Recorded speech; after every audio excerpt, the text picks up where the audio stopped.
Chapter 710. Yili frowned slightly. She thought for a while and said, "Invite Madame Bai to the post house." The guard behind her responded, picked up Madame Bai and disappeared in front of everyone. The Emperor of Xiling left, leaving behind an empty palace. The West Hills Palace was smaller than the Dechu State's palace and the former Imperial Palace in the south of Dechu State. But no matter how small it was still a palace. And Emo Shuyao obviously had no intention of moving to West Hill, so the disposal of the palace became a problem. Throughout history, the former imperial palaces were either used as new imperial palaces or as temporary palaces. Or they were left abandoned for a long time and gradually destroyed. However, this was not in line with King Ding's way of doing things.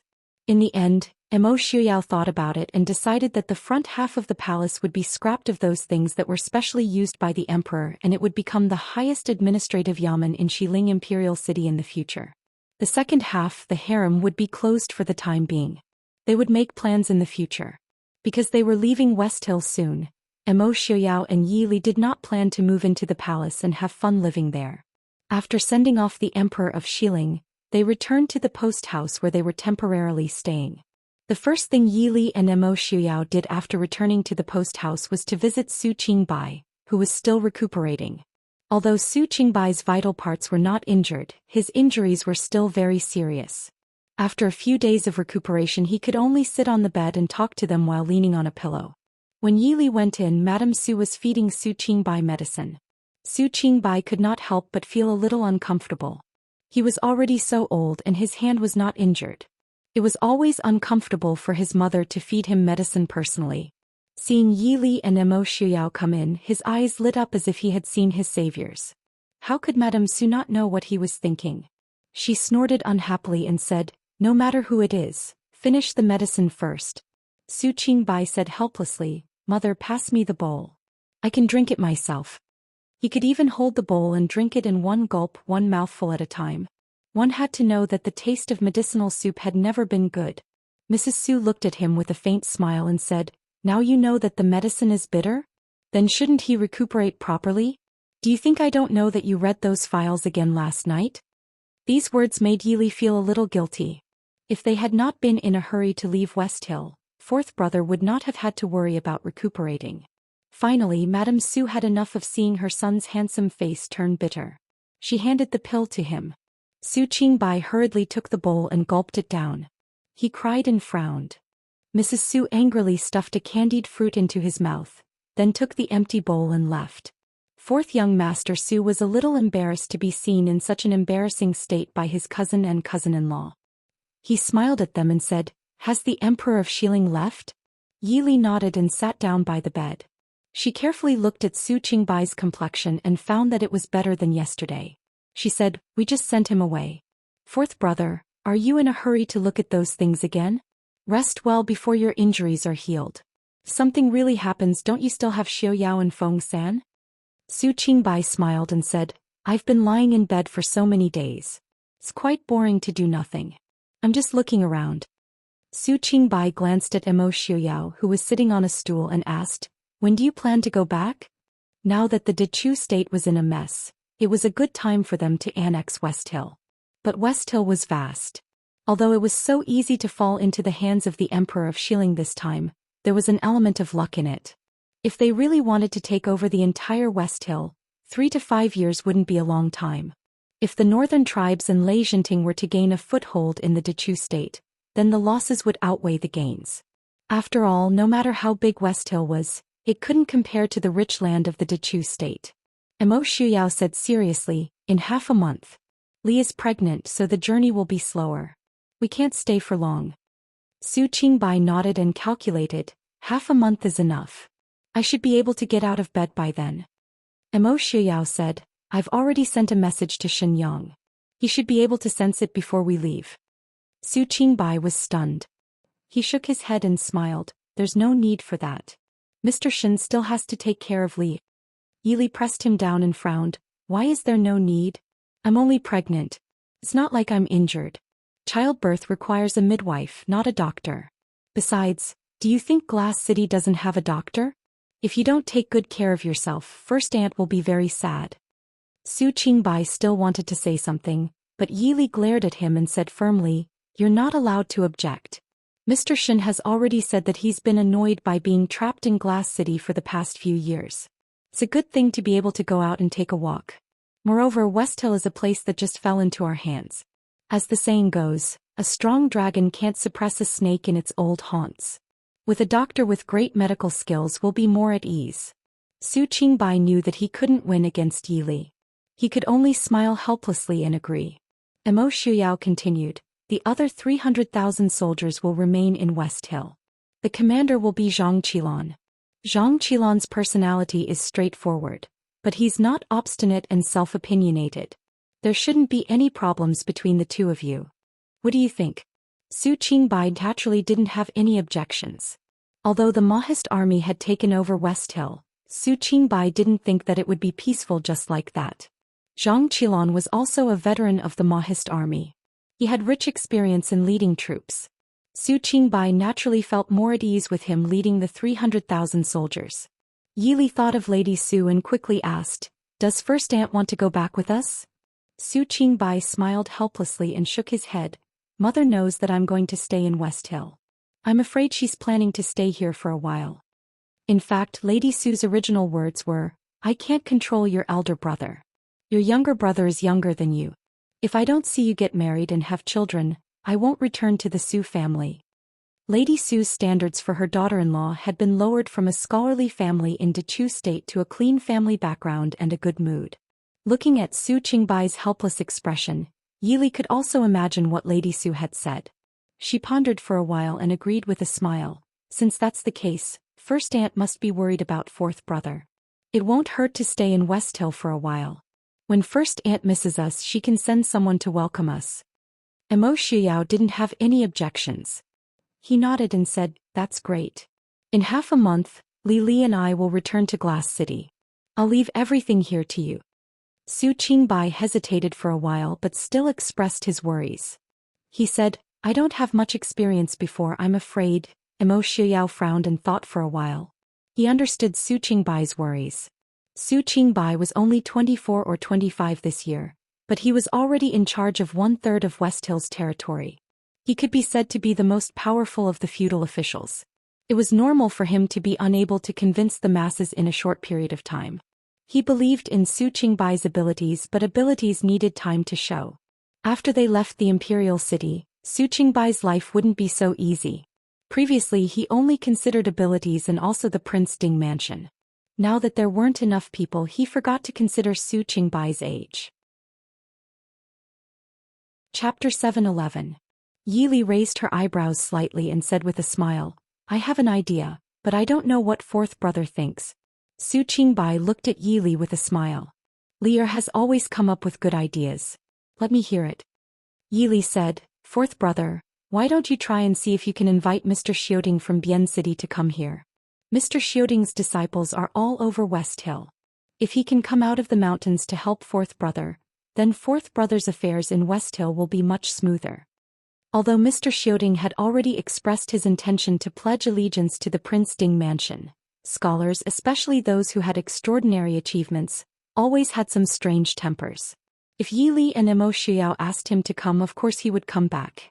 However, it was likely that he would inevitably have a knot in his heart and look down on Su Qingbai, which would be detrimental to Su Qingbai's affairs. As a descendant of the Su family, Su Qingbai naturally had some understanding of the outstanding scholars in the world. Moreover, Mr. Xiaoding was someone that his grandfather, father and uncle all highly respected. After thinking for a moment he nodded and said with a smile, "Li really won't disappoint fourth brother. Fourth brother knows what to do." Yili smiled faintly and said, "It's us who have troubled fourth brother. Since that's the case, Li won't disturb fourth brother's rest. Fourth brother, you should rest well these days." Mo Shuyao helped Yili up and turned to leave. Before leaving he said, "I'll have Feng Huiting come later. He can help you deal with the problems of West Hill's wealthy merchants." Su Qingbai was startled, then smiled and said, "Thank you, Prince." Watching the two leave, Su Qingbai thought for a moment and asked someone to bring a brush and ink. He first wrote a sincere invitation letter and had someone send it to Bian City. At the same time he wondered if he had the time to personally go to Bian City. Unfortunately he was currently injured. When Emo Shuyao and the others left, he would have even less free time. After leaving Su Qingbai's courtyard, Yili turned around and smiled at Emo Shuyao. Shuyao, thank you. Emo Shuyao was stunned. He lowered his head and looked at Yili gently. Thank me for what? Yili said, thank you for what you did for fourth brother. Whether it was inviting Xin Yong to the West Hill or Feng Huiting, neither of these were originally part of Emo Shuyao's plan. This was especially true for Feng Huiting. Feng Huiting was currently busy integrating the businesses under the Prince Ding Mansion's name in the northwest.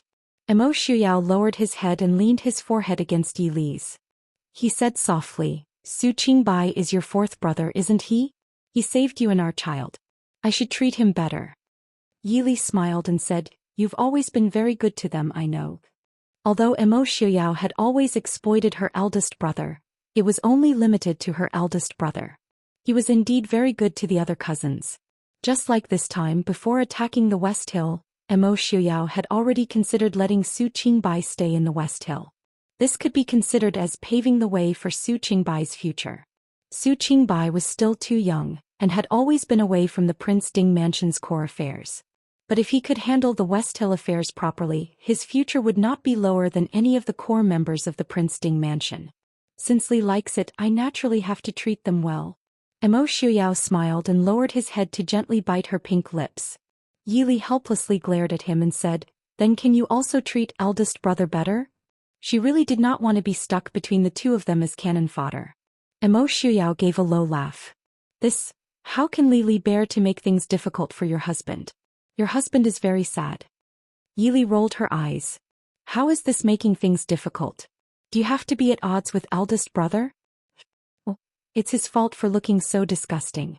You see, he can't even find a wife now, isn't that evidence? Emo Shuyao rubbed her lightly fragrant hair and said lazily. So, you are jealous that eldest brother is better looking than you? Princess consort. After leaving Su Qingbai's courtyard, the two were about to return to their rooms when Yili remembered that Madame Bai had been brought back and was waiting for an audience. So Emo Shuyao could only accompany Yili to see her, full of resentment. When they stepped into the reception pavilion, Madame Bai, who had been about to greet them, immediately froze. Her face was pale as she looked at Emo Shuyao supporting Yili in. She even forgot to go forward and bow. Yili raised an eyebrow and did not care too much about Madame Bai's lack of manners. She gave a faint smile and said, Madame Bai, is there something you want to say to this Fae? This concubine. Madame Bai looked at Emo Xuyao's stiff limbs as if they were frozen. She seemed to remember the countless screams from that day and her daughter's cries as she was dragged away. Her face became even uglier and her entire body began to tremble as if she was about to collapse. Madame Bai? Yili asked with a frown, is Madame not feeling well? Madame Bai jumped in fright, but she recovered and quickly said, this concubine is fine. Many thanks for Princess Consort's concern. This concubine is fine. Yili did not say anything. Madame Bai did not look like she was fine. Madame Bai came to see this Fae. Is there something you want to say? Madame Bai's face was pale as she complained in her heart. Prince Ding was right in front of her. Not to mention pleading for leniency, she could not even say the usual greetings. Seeing this, Yili turned to look at Emo Shuyao. She saw that Emo Shuyao's expression was calm and his words could be considered gentle. It was clear that he was in a good mood and should not scare her. Shuyao. Thinking about it, Yili decided to quickly send Madame Bai away. It seems that Madame Bai has something to say to me alone. How about you go back first? Emo Shuyao held Yili with one hand and said, of course it's not good. If you have something to say, say it. If you don't want to say it, then say it. Isn't that right, Madame Bai? Madame Bai's body trembled and she quickly nodded. Prince is right. This concubine was confused and disturbed Princess Consort. This concubine will leave now. She did not wait for Yili to speak and stumbled out. Yili looked at Emo Shuyao in confusion. What happened? What happened? Emo Shuyao shrugged. Who knows? Chapter 7:12. At the mention of this, Yili was speechless. As a family that had existed for more than 200 years, there were not many outstanding talents in the family. And this family had not only prospered for 200 years, it had even been one of the most powerful families in Xiling. It had to be said that this was a kind of oddity. In other words, it was not that the Bai family did not have outstanding people, but that these people had never put their minds to where they should be. From the bottom of her heart, Yili did not wish for the Prince Ding mansion to have this so-called family of concubines for a long time. Not to mention other things, incestuous relationships would not have a good effect on the genes of the future generations. What are your plans? Do you need me to go see this Madame Bai? Yili asked. Mo Shuyao shook his head. No need, you should stay away from that Madame Bai. That woman is not quite right. Yili raised her eyebrows. She had just taken a few quick glances and did not see anything wrong with Madame Bai. Mo Shuyao snorted softly and said, she dares to ask I to stay away, but she is so scared by I that she does not dare to speak? If it is something that is important to the family, something that concerns the rise and fall of the family, she will say it even if she is scared to the point of lying on the ground. The mistress of the Bai family will not act like an ignorant commoner who forgets her boundaries. Then what does she mean? Leaning into Mo Xuyao's embrace, Yili said lazily. Ever since she woke up, she seemed to have become much lazier. She could not even be bothered to use her brain. Mo Xuyao said lightly, I don't know yet, but I will have people keep an eye on her. Okay. Yili's voice carried a faint tiredness. Mo Xuyao did not say anything else. He lowered his head to look at the person in his embrace who had closed her eyes and was gradually falling into a light sleep. His gaze was as gentle as water. Wang. Before Feng Jiao could say anything, he was stopped by a cold glare from Mo Xuyao. Feng Jiao, who happened to be lucky enough to see Prince Ding's eyes turn from extreme gentleness to biting cold in an instant, could not help but secretly curse in his heart. This is too fucking forgetting his friends when he sees a girl, forgetting his humanity when he sees the opposite sex. As if he had seen through Feng Jiao's thoughts, Mo Xuyao scoffed and carried Yili back to the room. Young Master Feng San, who had something to report, could only follow them silently. After Mo Xuyao had settled Yili down, he turned to leave. He glanced at Feng Jiao, who was standing at the door in a daze, and asked, What is it? Feng Jiao coughed lightly and pulled back his thoughts that had drifted to who knew where. He replied, I've already sent people to follow Madame Bai. After leaving the door, Madame Bai's expression seemed a bit off. It seems that she was half pretending to be frightened by Prince. Mo Xuyao was not surprised and asked, What does she want to do when she sees Madame Li? Feng Jiao shook his head. He rubbed his chin thoughtfully and said, A few days ago the prince just killed her daughter. Could it be that she wants to avenge her daughter? It shouldn't be. Where did she get the courage? Avenge? Shouldn't she be looking for I? Feng Jiao looked at him as if he had seen a ghost. Prince, even if Madame Bai is ignorant, she should know that if she wants to touch you, even if she reincarnates 10 times, it won't be enough, right? Besides, there's a saying, if you want your enemy to be in so much pain that he wishes he was dead, you have to destroy the person he cares about the most. What? Mo Xuyao was silent for a while. He nodded as if he agreed with Feng Jiao's guess. Have people watch Madame Bai for me. If she makes any moves, immediately kill her. Have people go kill her now. Madame Li was pregnant now, and it was inconvenient for her to make a move. Although the Mahist army and Qilin's guards were very reliable, there was nothing in this world that was absolutely safe. The safest thing was to kill all the danger before it happened. Feng Jiao rubbed his forehead in helplessness. Prince, your thoughts were moving too quickly. This was just this subordinate's guess. However, the prince was the most important. The prince had the final say. Feng Jiao thought irresponsibly. In a moment he would have people go investigate. If Madame Bai really had any ulterior motives, it would be better to just kill her. If something really happened, he was afraid that the remaining 1/3 of the nobility in the imperial city would not be able to protect them. This subordinate understands. This subordinate will do it now. Mo Xuyao nodded in satisfaction. Watching as Feng Jiao walked away, Mo Xuyao suddenly called out to him and said coldly, Feng San, is I very old? Feng Jiao's feet staggered as he silently cursed in his heart. Actually, the one who is pregnant is not Wang Fei but Wang Yeyu, the old man. Your temper, mood and thoughts change a bit too quickly. How is that possible? Prince is clearly in the prime of his life. You are in the prime of your life. Look at your white hair. If you continue to flatter me, you will vomit. Mo Xuyao nodded and said calmly, You can go. Madame Bai returned to the Fu. Before she entered the hall, Bai Yunqing came out with an anxious expression. "Madam, how is it?" Madame Bai looked at her husband with a strange gaze and then lowered her head. Bai Yunqing's heart jumped. He quickly pulled Madame Bai into the hall and asked, "Madam, what did Princess Ding say?" Madame Bai shook her head and did not speak. Bai Yunqing was very anxious and said, "What does Princess Ding mean? Say something." Madame Bai said in a low voice, "Prince Ding is always by Princess Ding's side. I can't see Princess Ding alone." Bai Yunqing frowned and asked, "Even so, you can test Prince Ding's intentions. Can't you see what those two are thinking?" Madame Bai raised her head and looked at Bai Yunqing. Suddenly she chuckled. Bai Yunqing looked at her strangely and asked, "What's wrong with you? Are you not feeling well? Do you still remember our Ning-er?" Bai Yunqing was stunned. What was going on? His daughter who had just passed away had not been buried yet. How could he not remember? If it wasn't for this daughter, perhaps the Bai family would not be in such a passive situation. Now that the Emperor of Xiling had left the imperial city with his people, even if he had any thoughts, it was all for naught. Now, other than obediently following the Prince Ding mansion, they had no other choice. But before this, Bai Qingning had greatly offended Prince Ding. Bai Yunqing thought that he did not show any expression, but Madame Bai, who had been staring at him the entire time, saw the resentment in his eyes. She lowered her eyes and held back the tears in her eyes. Suddenly Madame Bai smiled and said, "Master, Prince Ding will not let us go." Bai Yunqing did not understand.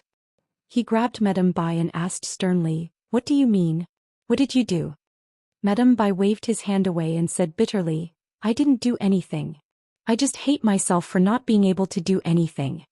That's right. Today she did want to take the opportunity to meet Yili alone and kill her to avenge her daughter. She only had one daughter, Qingning, in her life. She had spoiled her a lot and could only watch her daughter being killed by Prince Ding. Every time she closed her eyes, she seemed to hear her daughter's miserable voice echoing in her ears. "Mother. Help. I don't want to die. I'm innocent." All this was because of Yili. If it wasn't for her, how could Prince Ding vent his anger on Qingning? How could her daughter die? Most importantly, Yili was Prince Ding's most beloved woman. If she died, Madame Bai could almost imagine how crazy and painful Prince Ding would be. Chapter 713. Unfortunately, everything did not go according to her plan. After the assassination attempt, Prince Ding would not allow anyone unfamiliar to get close to Princess Ding. And the moment of panic left her with a flaw. On the way back, she knew that there were people from the Prince Ding mansion following her. Although she did not know where they were, she could feel a pair of eyes staring at her all the time. She knew the Bai family was finished and she had lost her only chance to avenge her daughter.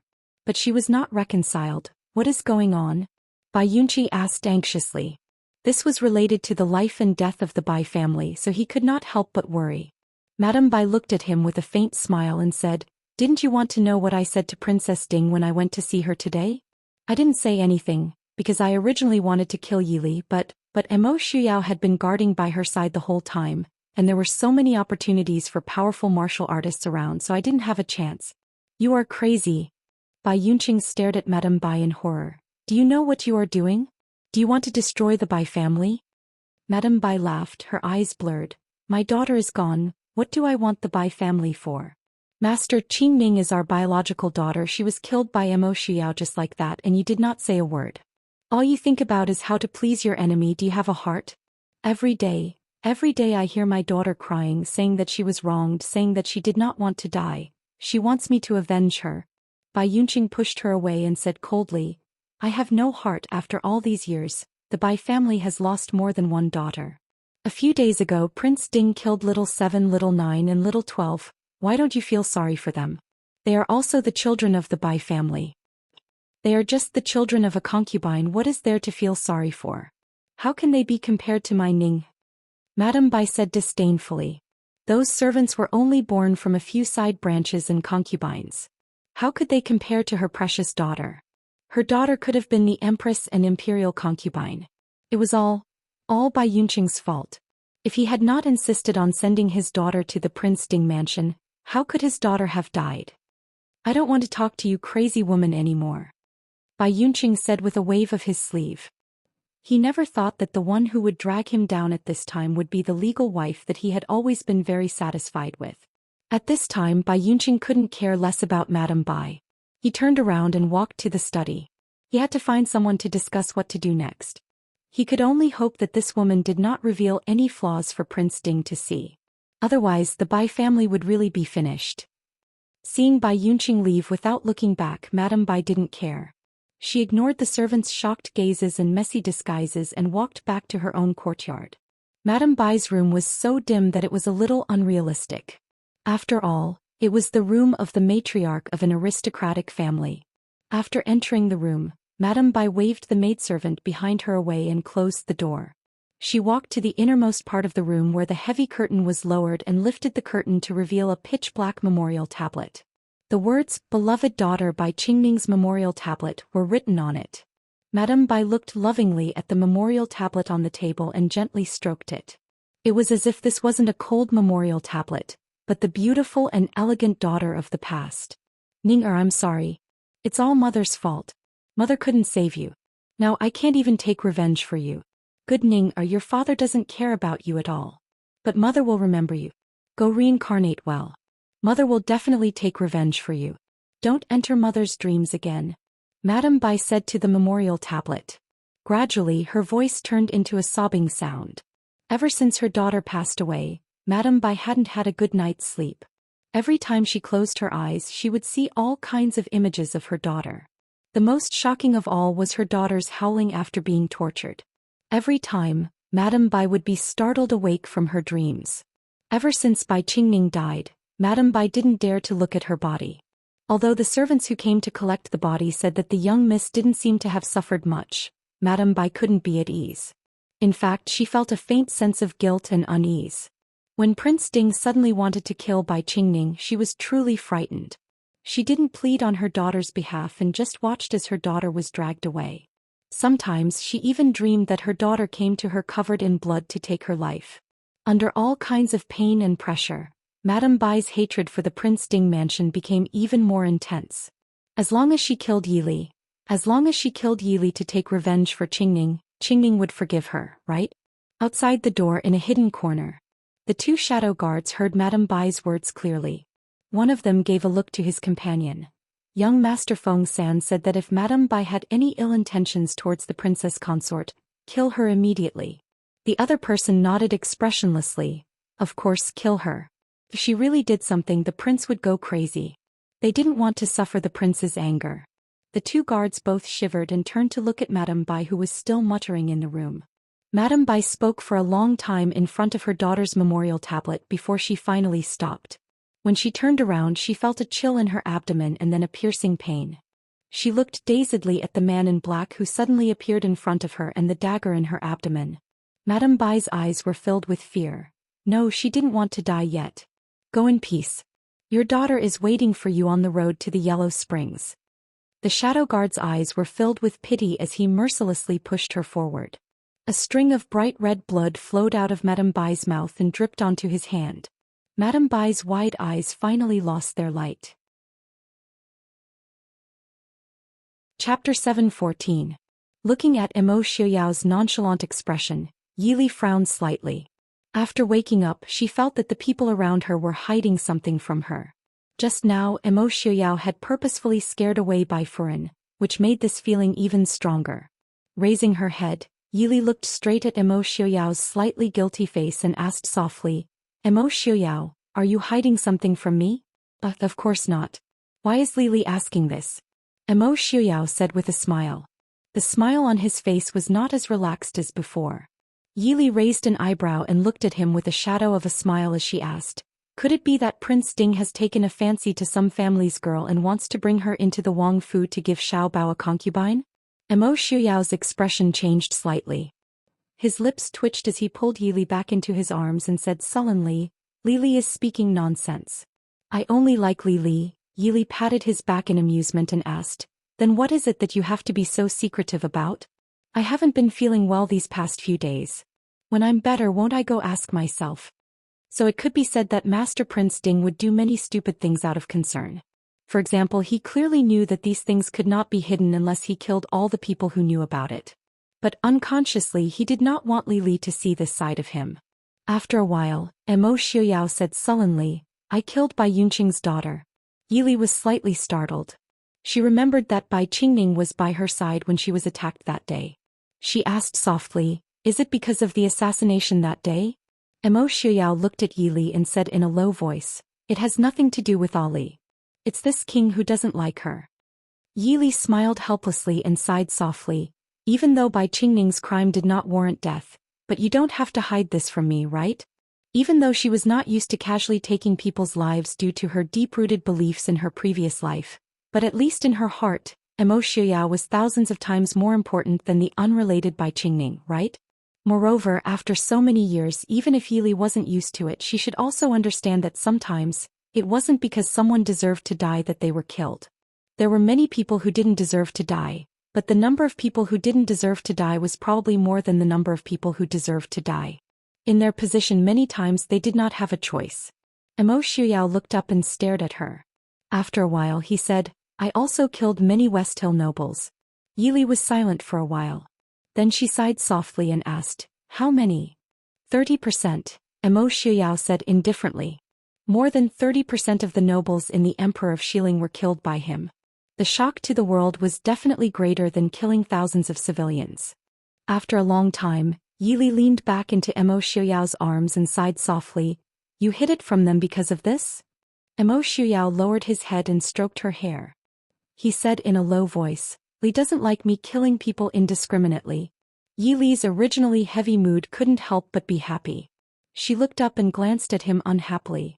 You also know that it is killing people indiscriminately? I am not a bodhisattva in a temple. When I really want to kill, I will not be soft-hearted. It is fine if you kill those nobles in a moment of anger or for some other reason.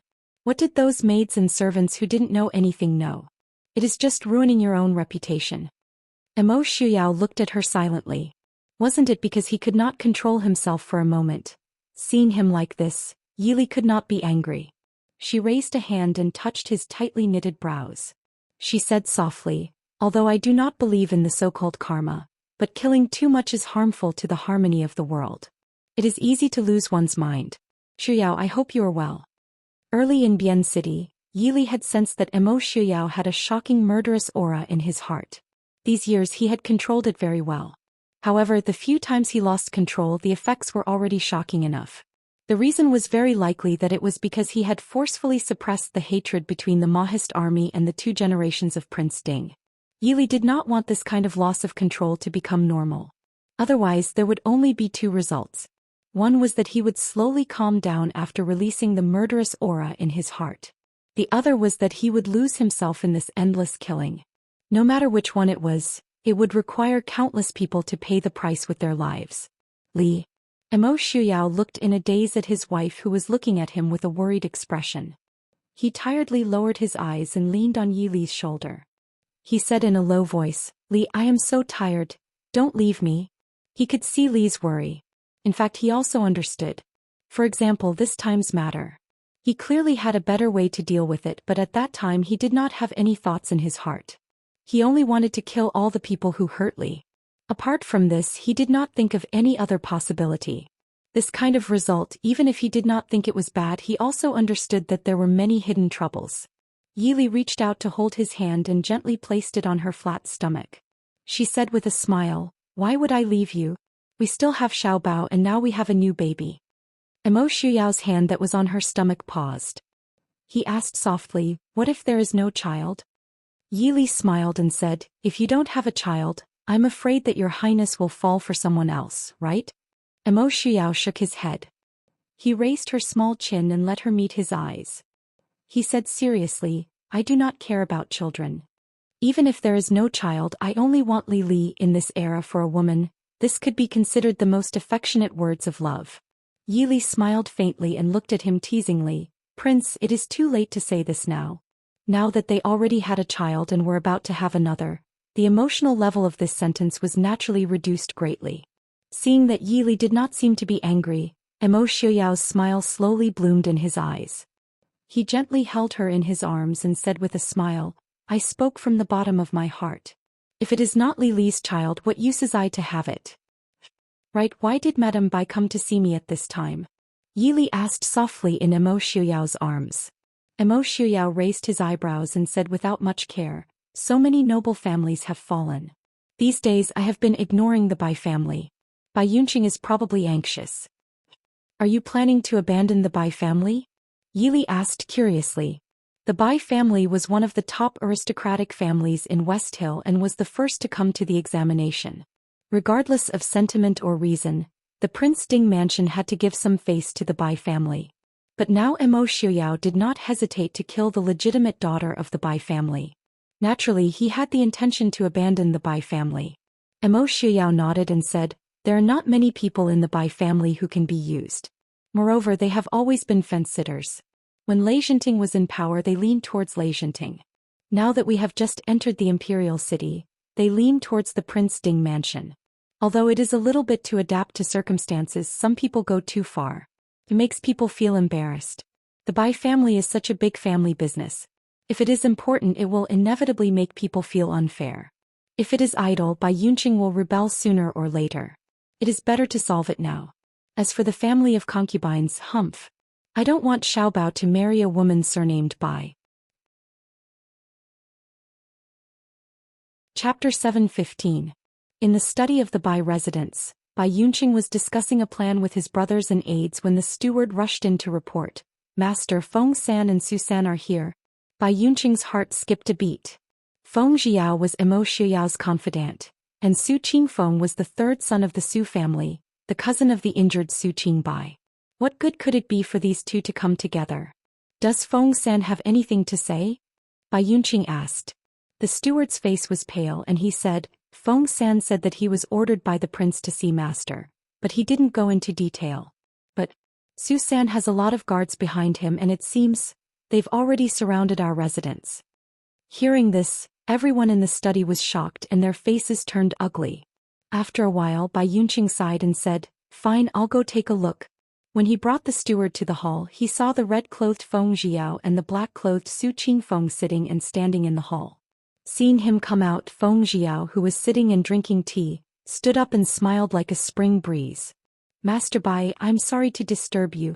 Su Qingfeng, who was standing on the side, didn't say anything and his face didn't look good. Bai Yunqing's smile was stiff and he returned the greeting. Don't mention it, Feng San and Su San are honored by your presence.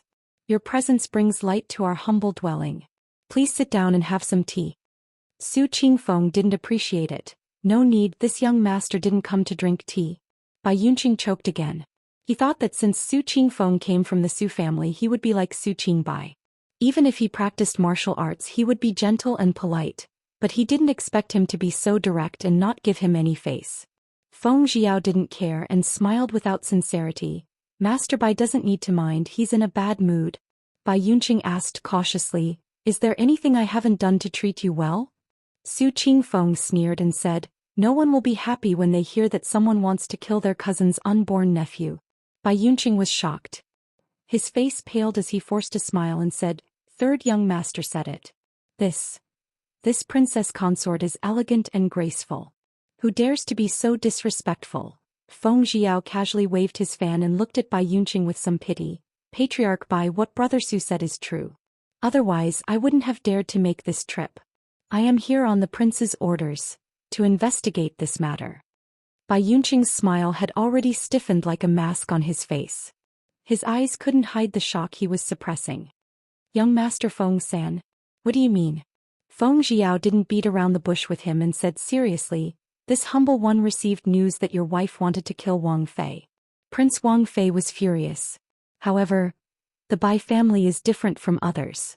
Prince Wang Fei is still willing to give some face to Patriarch Bai. Patriarch Bai, please ask your wife to come out and confront this humble one. If this matter is false, this humble one can go back and explain it to Prince Wang Fei. This, Bai Yunqing secretly complained in his heart.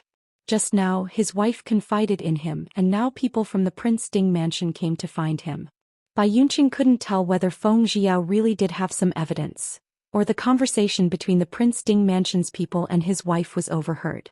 Feng Jiao raised his eyebrows and said with a faint smile, this is also giving Master Bai a chance to prove his innocence. For Master Bai to be evasive like this, Could it be that it is not a groundless rumor? Although the Bai family has submitted to Ding Palace on the surface in the dark, they still have a disloyal heart? How could that be? Bai Yunqing hurriedly said, if that's the case, this humble one will ask Madame to come out. After saying that, he was about to summon people to ask Madame Bai to come out. Feng Jiao waved his hand and smiled, there's no need to go through so much trouble. It's faster for us to go there personally. I'm afraid the backyard is. Bai Yunqing wanted to refuse.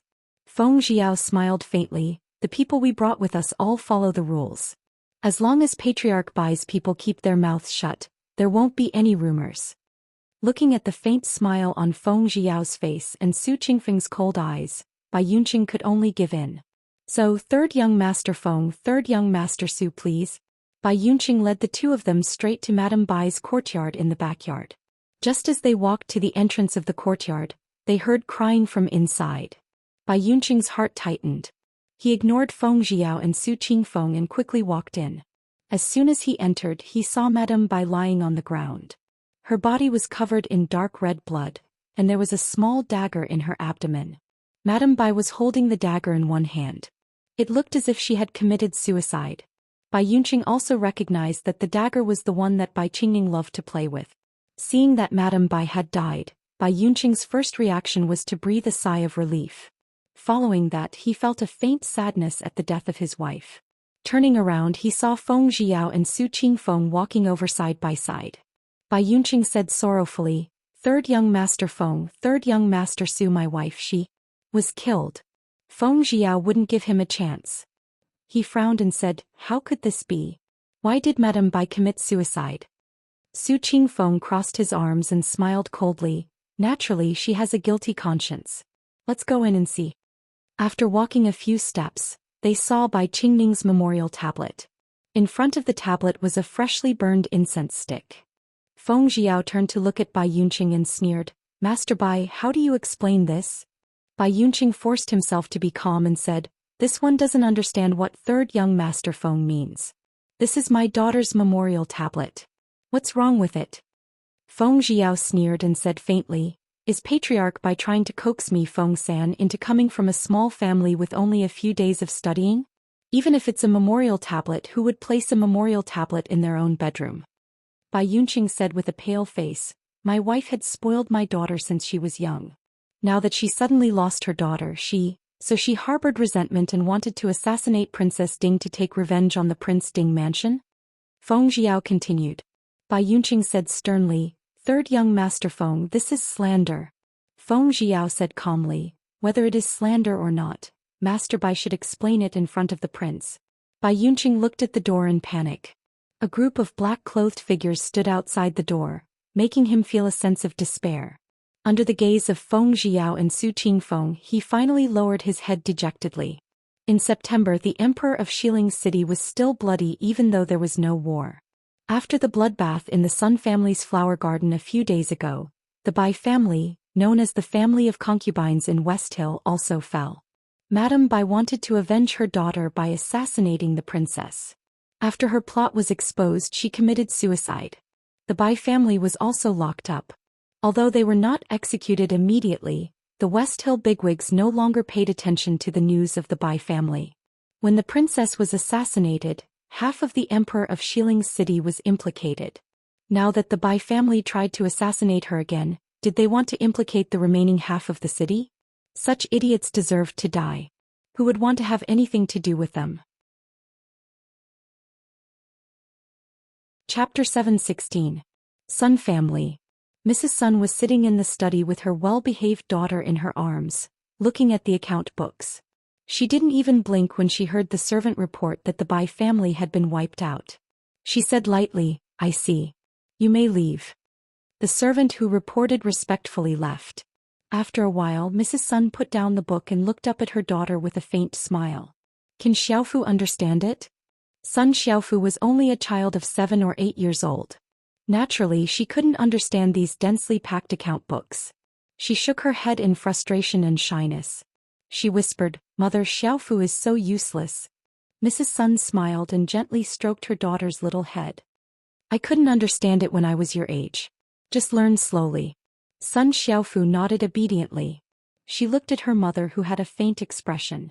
She hesitated but finally asked, "Mother, are Aunt Bai and the others dead?"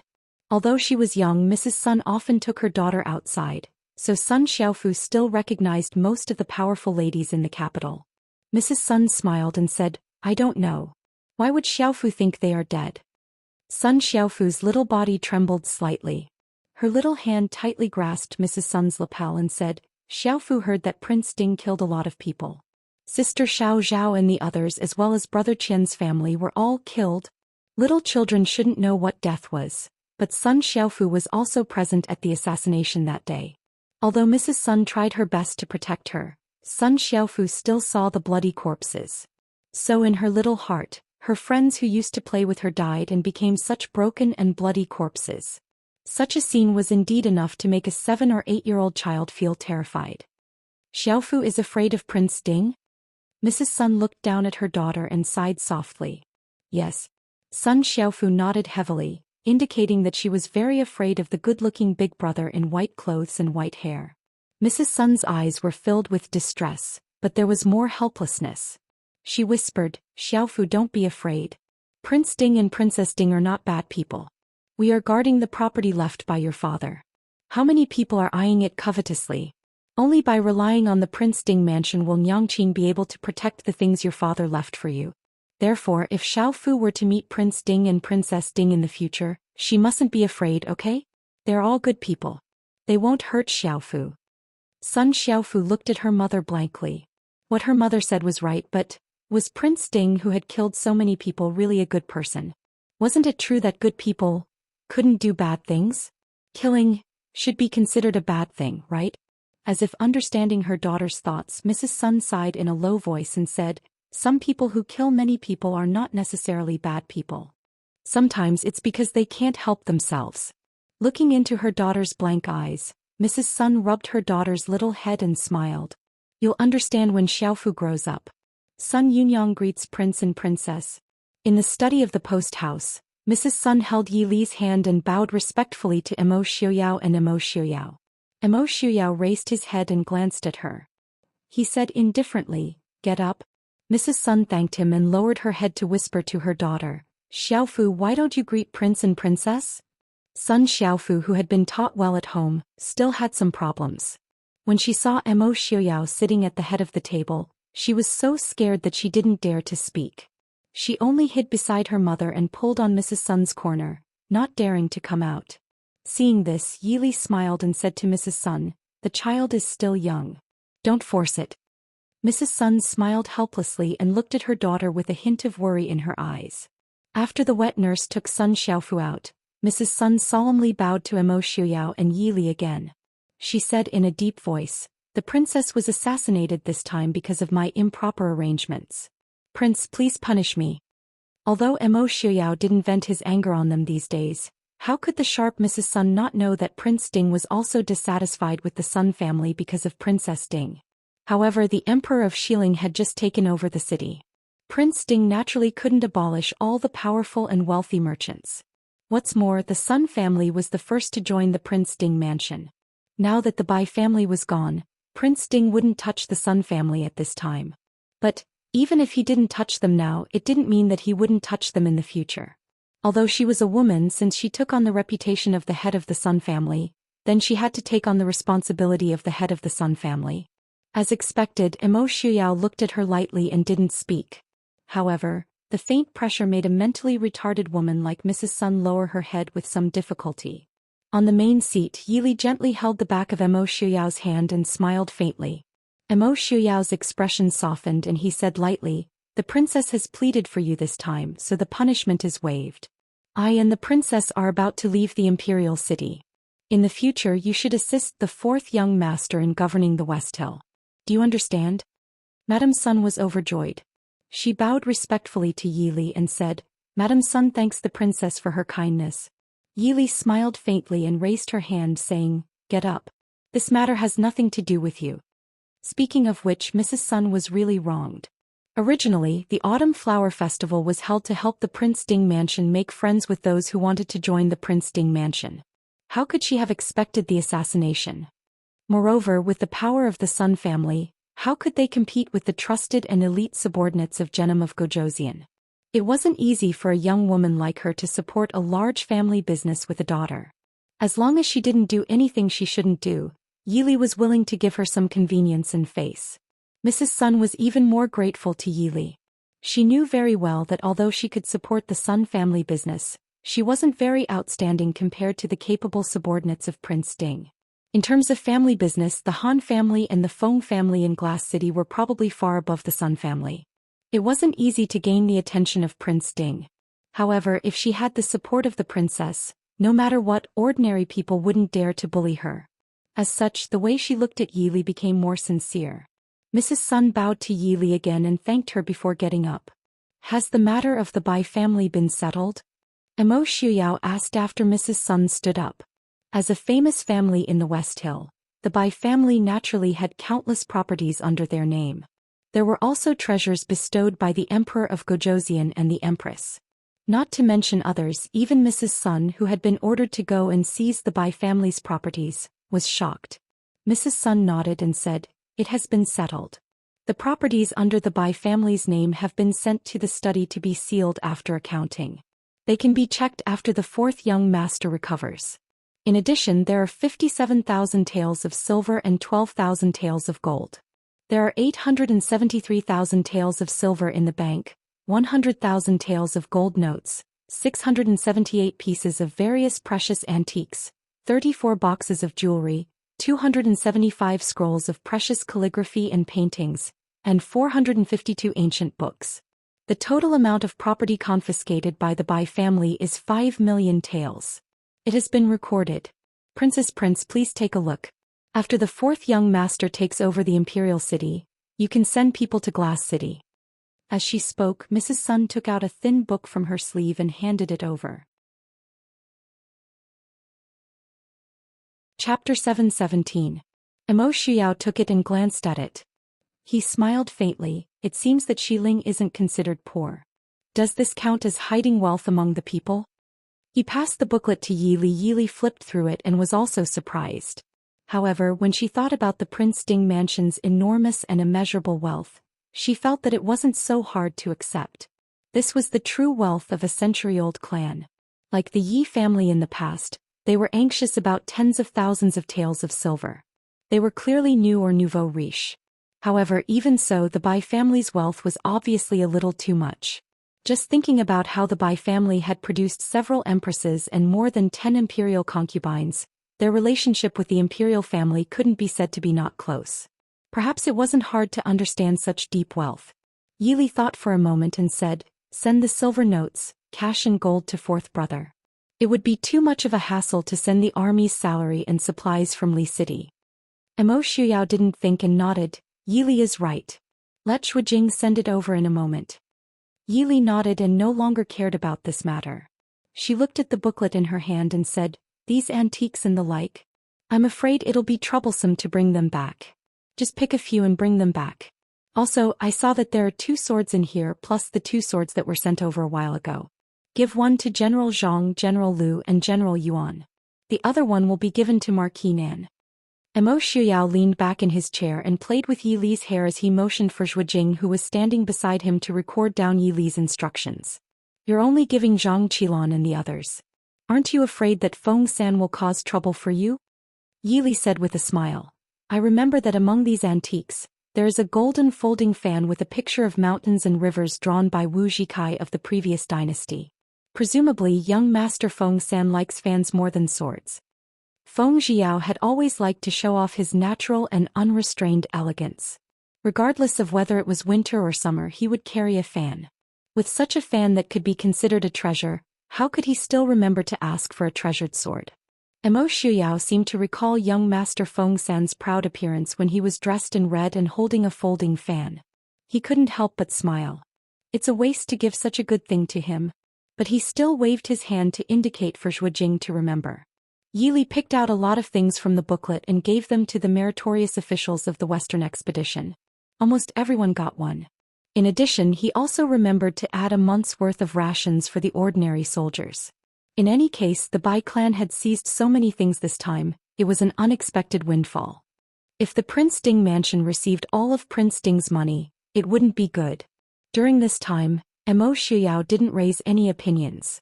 He just smiled and watched as Yili calmly gave out orders.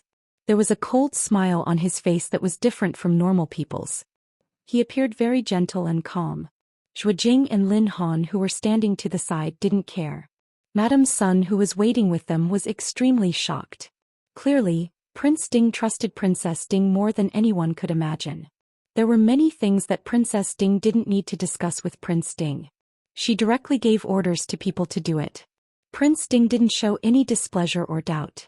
It was as if the Prince Ding mansion's interference in the Prince Ding mansion's political and military affairs was half natural.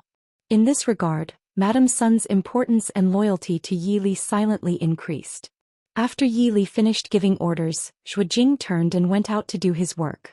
Yili closed the book and said with a smile, "Let's bring those unique books back to Glass City. Grandfather will be very happy when he sees them. I didn't expect the Bai clan to have hidden some good unique books." Although the number was a drop in the ocean compared to the Su family, many of the original books could only be encountered and not sought. Even one extra book was enough to make many scholars unable to contain their joy. Mo Shuyao smiled and said, "I'm afraid we can't take all of them. In any case, we have to leave some for your fourth brother to use as a bribe." Yili blinked and suddenly understood. Glass City wasn't the only place that had great scholars. Xiling also had a great scholar, and it just so happened that he was the great scholar that they needed help from. If Mr. Longting knew that they had swept away so many unique books and didn't leave a single one for him, the old man would probably make things difficult for her fourth brother and wouldn't give up. Yili could only pick out some that her grandfather and two uncles were interested in and take away. The rest were given to Su Qingbai to use as a stepping stone to invite Mr. Xiaoting out of the mountain. Time passed very quickly. In the blink of an eye, a few days had passed. It was already the day that Mo Xiuyao and Yili prepared to leave for Glass City. The 300,000 soldiers and Zhang Qilan stayed in Xiling. Only Feng Jiao, Su Qingfeng Yunting, the 3,000 Black Cloud Cavalry, and the Shadow Guard Qilin returned with Mo Shuyao and Yili. The day before they left, Mo Shuyao used Prince Ding's name to issue the first edict in Xiling. The edict announced that the Emperor Xiling's city was changed to Onping City. At the same time, Su Qingbai was appointed as the governor of the 5 states and 12 cities of Xiling. He was in charge of all military and civil affairs in Xiling. Zhang Qilan was also appointed as the Great General of the West. He was in charge of 300,000 soldiers stationed in Xiling. All the soldiers in Xiling were under Zhang Qilan's control. Once the edict was issued, everyone was shocked. Although there had never been a so-called governor before, one could understand the authority of this official position just by looking at the power that Mo Shuyao had bestowed upon it. As long as it was within Xiling, it could be said to be Su Qingbai's world. Although Zhang Qilan was in charge of military affairs, it had to be known that Su Qingbai was in charge of the military pay. From this, one could see how much Prince Ding trusted the Su family. Su Qingbai, who felt that he had been cheated by Mo Shuyao, had no choice but to support his walking body. He personally returned the 1,000,000 taels of silver that Mo Shuyao had given him. He expressed that since he had sent Feng Huiting, the matter of money should naturally be handled by someone who knew how to manage money. He would not serve. Mo Shuyao was displeased by Su Qingbai's distrust of him. Su Qingbai sighed helplessly. "I didn't offend His Highness Prince Ding, did I? Are you trying to roast me over a fire?" Mo Shuyao could only take it back resentfully. He argued, "I was just trusting fourth young Master Su." However, he sighed silently in his heart. Why were the people of the Su family so smart? He just felt that Su Qingchen, that cunning fellow, was unreliable and might slip away at any time. That was why he wanted to train fourth young Master Su. Compared to Su Qingchen, who was almost demonic in intelligence, Su Qingbai, who was smart and down-to-earth, was a better choice to be enslaved. Prince Ding, who was full of resentment, forgot to consider that if Su Qingbai was not smart enough, why would he set a trap for what might be 800 years in the future? Chapter 7:18. Mo Shuyao and Yili brought their entourage back to Li City. Because they were also pregnant, they traveled slowly and did not feel anxious because the Mahist army guarding the northwest had already started fighting with the Western Ling northern tribes. At this time, Thousands of li away, Mo Jingli, who was facing off against Genom of Gojoseon, also received news from Li City. In the palace that had been wantonly renovated on the foundation of the original Li Palace, Missouri Jingli's face darkened as he looked at the booklet that had just been presented to him. Although the current Chu Palace had been expanded on the foundation of the original Li Palace, because Mo Jingli and Mo Jingchi had had a falling out, the reconstruction had already begun. Therefore, after so many years, the results were not small. The Dechu State's court had hurriedly moved to the south of the Yunlon River, but there had not been any chaos. With Mo Jingli as the head, the small court of the Dechu State had been maintained just like this. However, the court that was located in Jiangnan could no longer be considered large. It could barely be called Southern Chu. In the great hall sat the 6 or 7-year-old weak and insensible little emperor. Beside him sat the powerful regent prince Mo Jingli, on a chair that was almost as resplendent as the dragon throne.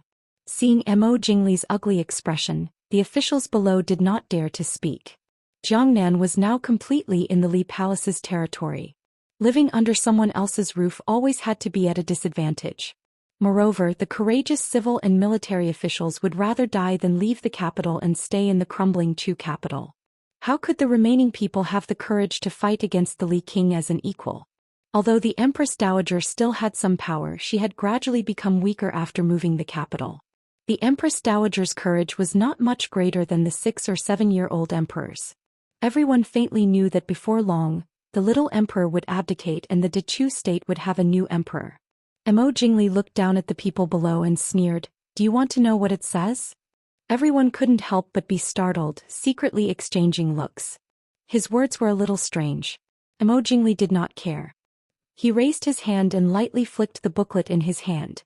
After Mo Shuyao took over the emperor of Xiling City, he renamed it Omping City. Now Mo Shuyao has already left Xiling and returned to the northwest. Hearing this, the officials present had different expressions. They all exchanged looks with their close colleagues to exchange their views. Mo Jingli said impatiently, "If you have something to say, just say it." A moment later, an official stood out and bowed to report, "Prince, now that Prince Ding has returned to the northwest, does this mean the Maoist army may send reinforcements to the Chu capital?" So, Mo Jingli snorted disdainfully and looked at him with a half-smile. "So what if so? Do you still hope to return to the Chu capital? Not to mention, Enchanting is blocking the other side. So what if they take back the Chu capital? The northern border of the northern tribes and Xiling are surrounded by enemies. How is the Chu capital different from an isolated city? Also, do you think the Chu capital Mo Shuyao saved is the Chu capital of the imperial family or the Chu capital of the Prince Ding mansion?" The prince has penetrating insight. "I am wrong." The official's expression changed slightly and he returned to the ranks dispiritedly. Mo Jingli looked at the crowd indifferently and said, "You don't have to be too disappointed. Even if Mo Shuyao wants to reinforce the Chu capital, I'm afraid it will be too late. Now there are still hundreds of thousands of northern tribes cavalry and 200,000 Xiling army stationed outside the Feihong Pass." "Prince, then the Genom of Gojoseon of Xiling," Mo Jingli said disdainfully, "the Xiling army is not good at water battles. The Yunlon River is no different from their natural stronghold. Order the soldiers along the river to keep it safe for I. One day I will make Enchanting look bad." Everyone immediately understood. King Li planned to stay in Jiangnan and guard the natural stronghold of the Yunlon River. He wanted to sit on the land of fish and rice in Jiangnan. In a short time he had no plans to send troops north to restore the mountains and rivers. They couldn't help but feel a wave of disappointment and loss. They didn't want the battle to take place in the Chu capital and follow King Li to move the capital to Jiangnan. They only comforted themselves and said that they would rise again in the future. But now, perhaps this was how it would be for the rest of their lives. Seeing that there was nothing else to discuss, Mo Jingli dismissed the officials. After a while, other than the eunuchs, there was only the little Emperor Mo Suyun left in the hall. Mo Suyun was very afraid of this royal uncle who always stared at him with a very scary gaze. Seeing that there was no one around, he could only shrink his thin body into the dragon throne. Mo Jingli's eyes darkened. The gaze he used to stare at the child on the dragon throne became more and more gloomy. If his son was still alive, he would also be as old as this child. But Mo Jingchi didn't know where his son was, and he still had to take care of Mo Jingchi's son. Looking at the timid child, he became more and more displeased. Mo Jingli pulled Mo Siyun down from the dragon throne and pulled him into the back palace. He didn't care how a 7-year-old child could keep up with the steps of an adult. He was practically dragged along by Mo Jingli along the way. Along the way, the eunuchs naturally saw the little emperor's sorry state. But right now it could be said that the regent had the final say in the palace. Who dared to advise him? Mo Jingli pulled Mo Siyun all the way to the Empress Dowager's palace. The Empress Dowager Li was talking with the Empress Dowager. Seeing Mo Jingli come in, she was first shocked. When she saw her son's sorry state, her tears immediately fell. "My son, go away," Mo Jingli said impatiently. If it was said that he still had some respect for his former sister-in-law, Empress Dowager Hua, then this Empress Dowager Li was even less than a blade of grass in Mo Jingli's eyes. As expected, Empress Dowager Li was so frightened that she trembled. She froze on the spot and didn't dare to move. She could only helplessly look at her son's pale face with tears. The Empress Dowager, who was sitting on the side, secretly shook her head and sighed. Although she didn't like the Empress Dowager being too strong, this Empress Dowager Li was too weak. It was said that a mother was strong, but this Empress Dowager Li couldn't be strong for her son. "Li, what are you doing?" Looking at the gloomy face of Mo Jingli, the Empress Dowager Li reprimanded unhappily. Mo Jingli casually threw Mo Siyun to the ground. He didn't care whether he was injured or not. He sneered and said, "What do you think I am doing? Mother, tell me, where did Mo Jingchi take my son?" The Empress Dowager Li was silent. If she didn't understand before, she would have understood after such a long time. She would never have thought that her 2 sons would be so merciless to their own brother from the same mother. She shook her head and said, "I don't know. You also know that my relationship with your brother is not as filial as outsiders think. If he did such a thing, why would he tell me?" In the past few months, Mo Jingli came to ask almost every few days. The Empress Dowager Li also vaguely understood that the child that Yi Ying gave birth to was Mo Jingli's only child in this life. "You should ask Empress Dowager Li about this. Didn't you want to protect her?" The Empress Dowager Li said lightly, but there was a hint of ridicule in her words. Her own son didn't save his own mother when she was about to be buried with her, but went to protect an outsider. Every time she thought of this, the Empress Dowager Li's heart felt stifled. Chapter 719. Noble Consort Lu, that bitch. Mo Jingli cursed angrily. Outsiders thought that Noble Consort Lu had been burned to death in the fire, but those who knew the truth knew what had happened. In order to escape, Noble Consort Lu didn't hesitate to kill her own daughter. He was truly vicious. However, Mo Jingli searched the entire outside of the country, but he still couldn't find any trace of Noble Consort Lu. In a fit of rage, Mo Jingli threw the entire Lu family into prison, but after several months of interrogation he still didn't get any information. The Empress Dowager sighed and looked at Mo Jingli. "I just heard that after Prince Ding took down the Emperor of Xiling, he has already returned to Li City?" Mo Jingli sneered and said, "Imperial Mother's information is indeed well informed, but this doesn't need Imperial Mother's concern. The harem cannot interfere in politics." The Empress Dowager's face darkened. Her anger was stuck in her chest, and her face couldn't help but turn red and blue. Her finger that was pointing at Mo Jingli kept trembling, but she couldn't say a word. On the side, Madame Li came back to her senses. Fortunately, she was used to serving the Empress Dowager, so she quickly went forward to help the Empress Dowager breathe. After a long while, the Empress Dowager came back to her senses, but she had already left with Mo Jingli. "Imperial Mother." Madame Li held a cup of ginseng tea and called out timidly. The Empress Dowager waved her hand, and the furnishings on the table fell to the ground. She cried with tears running down her face. "What sin did I commit to give birth to these 2 unfilial sons?" Mo Jingli, who had already stepped out of the palace, heard the crying from inside, and a disdainful sneer appeared on his face.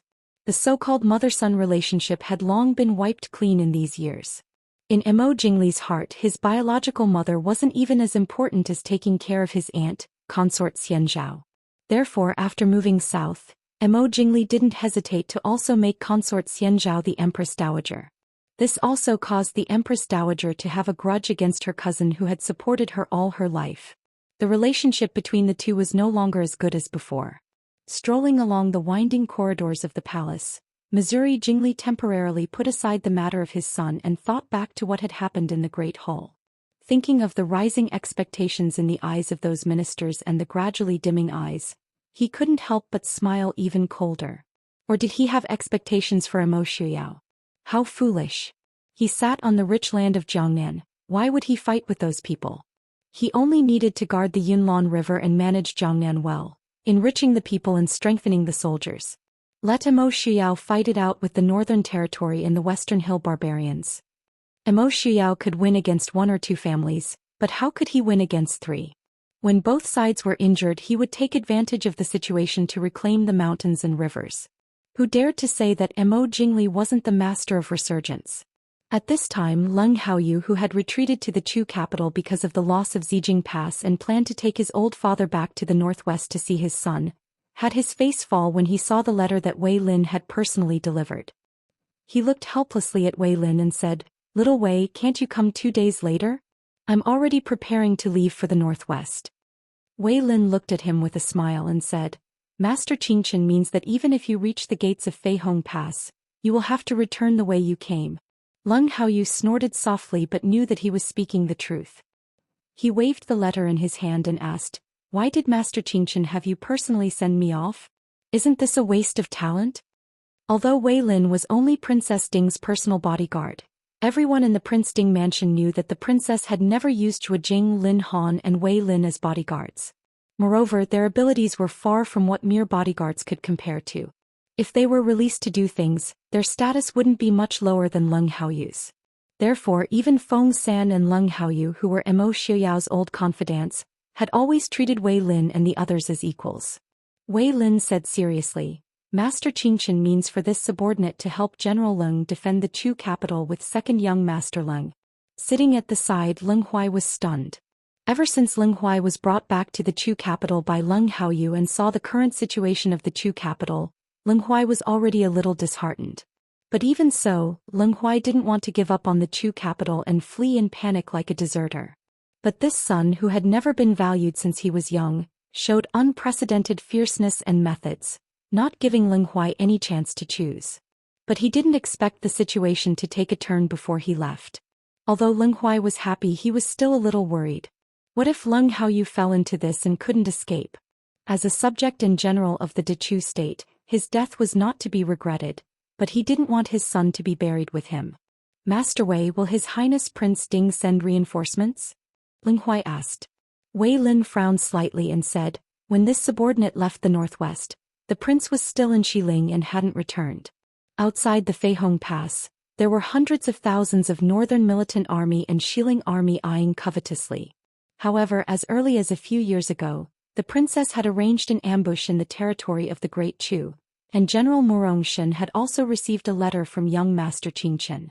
He would temporarily give up the confrontation with Lei Zhenting and continue to lead his troops north. Master Qingchen hopes that the Chu capital can hold on for at least 3 months. 3 months. Leng Huai frowned slightly. It wasn't that he didn't know the difficulties of the Mahist army at this time, but the Chu capital wasn't having an easy time either. When Emo Jingli went south, he took most of the troops with him. Now, only the remnants of the defeated northern militant army and the northern frontier and some troops left behind to defend the city were left in the Chu capital. The old subordinates of the nosy Duke Hua only had about 200,000 people. The morale of the defeated soldiers from the front line was extremely low. Now that the army was at the city gates, the morale of the entire army and the people in the city was also low. Not to mention 3 months, Leng Huai was worried about whether the city could hold on for a month. 3 months is no problem. If the Chu capital can't hold on for 3 months, this old man will die to appease the world on the day the city falls. A somewhat old but still loud voice came from outside the door. Everyone looked back and found that it was Duke Hua with white hair and beard. Although he was already 70 years old, Duke Hua still wore armor and a battle robe. He walked in majestically, vaguely showing the boldness and heroism that he had when he was on the battlefield. Everyone hurriedly got up and said, "Old Duke, Great Elder Princess." Beside Duke Hua was Great Elder Princess Fuxi, who also had snow-white hair, and Great Elder Princess Xiaoyang was supporting Great Elder Princess. Behind them were a boy and a girl about 12 or 13 years old. The girl lowered her head, but it still couldn't hide the scar on half of her face. They were Princess Jinning and Prince Mo Xiaoyan, who were born by concubine Lu. Mo Jingli left with many princes, princesses and relatives of the royal family. For some reason this pair of siblings stayed with great elder Princess Fuxi. Duke Hua looked at Leng Huai and Leng Haoyu for a while before asking, "Will Prince Ding really send troops to rescue the Chu capital?"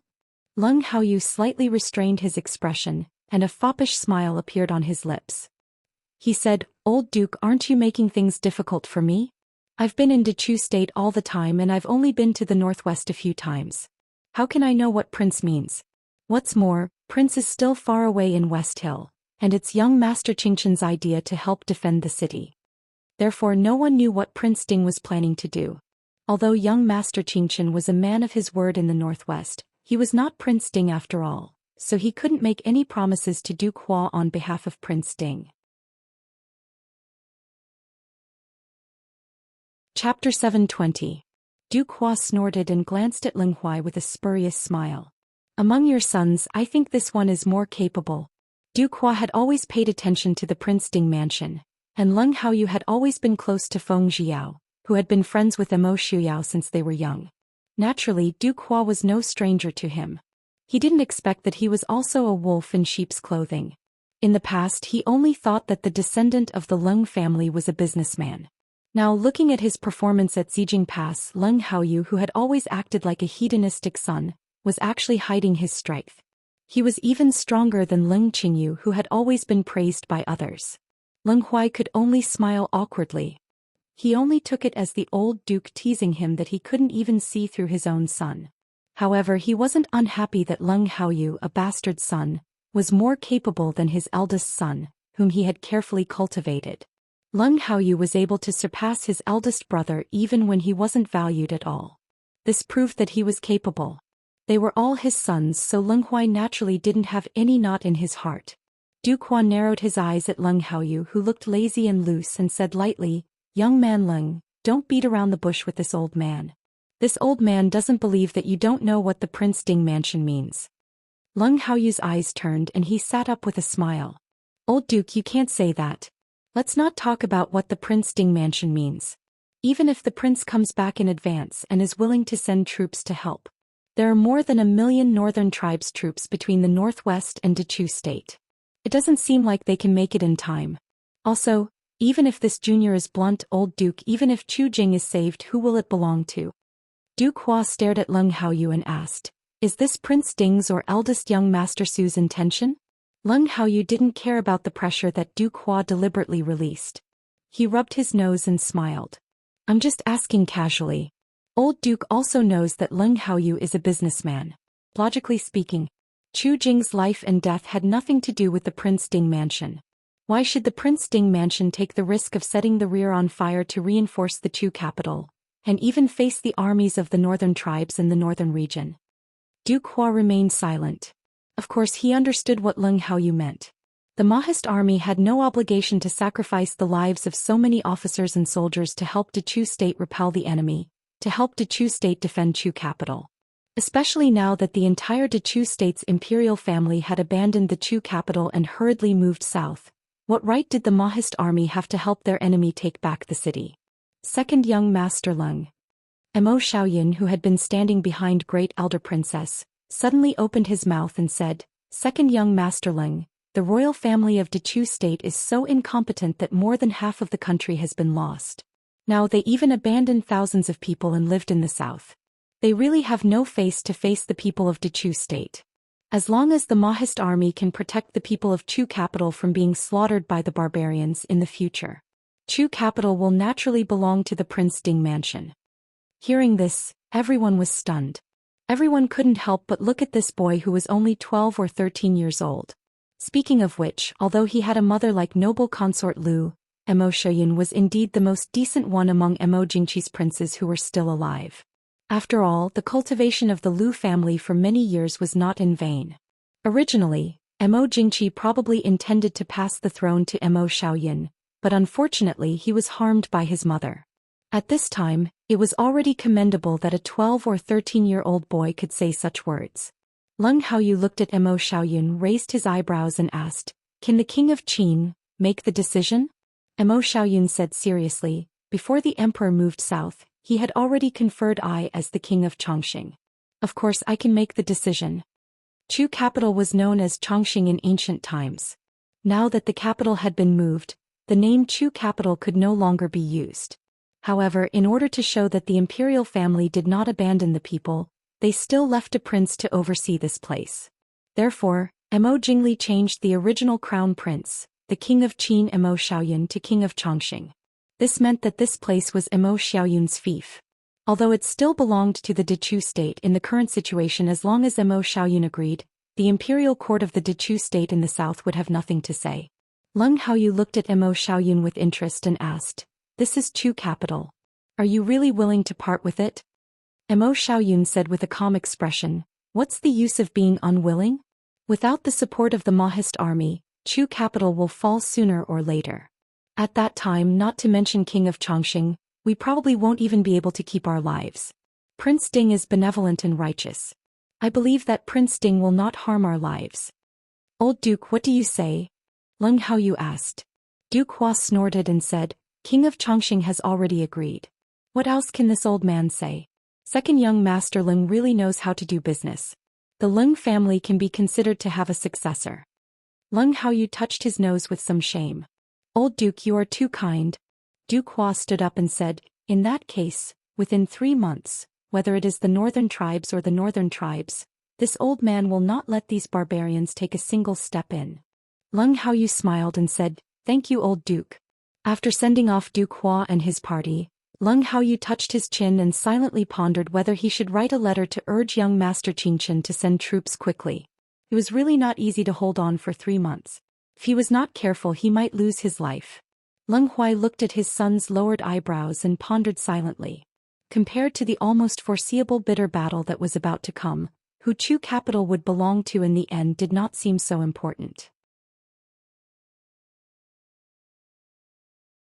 Chapter 721. Mo Xiaoyao and Yi Li traveled slowly, not only because they were concerned about the child in Yi Li's belly, but also because they wanted to see the people of Xiling under the control of the Mahist army. Originally, it would only take a dozen or so days to travel at top speed. When the group returned to Xiling, it was already November. In November, not only Xiling but the entire northern region was very cold. The northwestly city had already had 2 rounds of winter. Su Hongyu had governed well, and the officials of the northwest were also doing their best.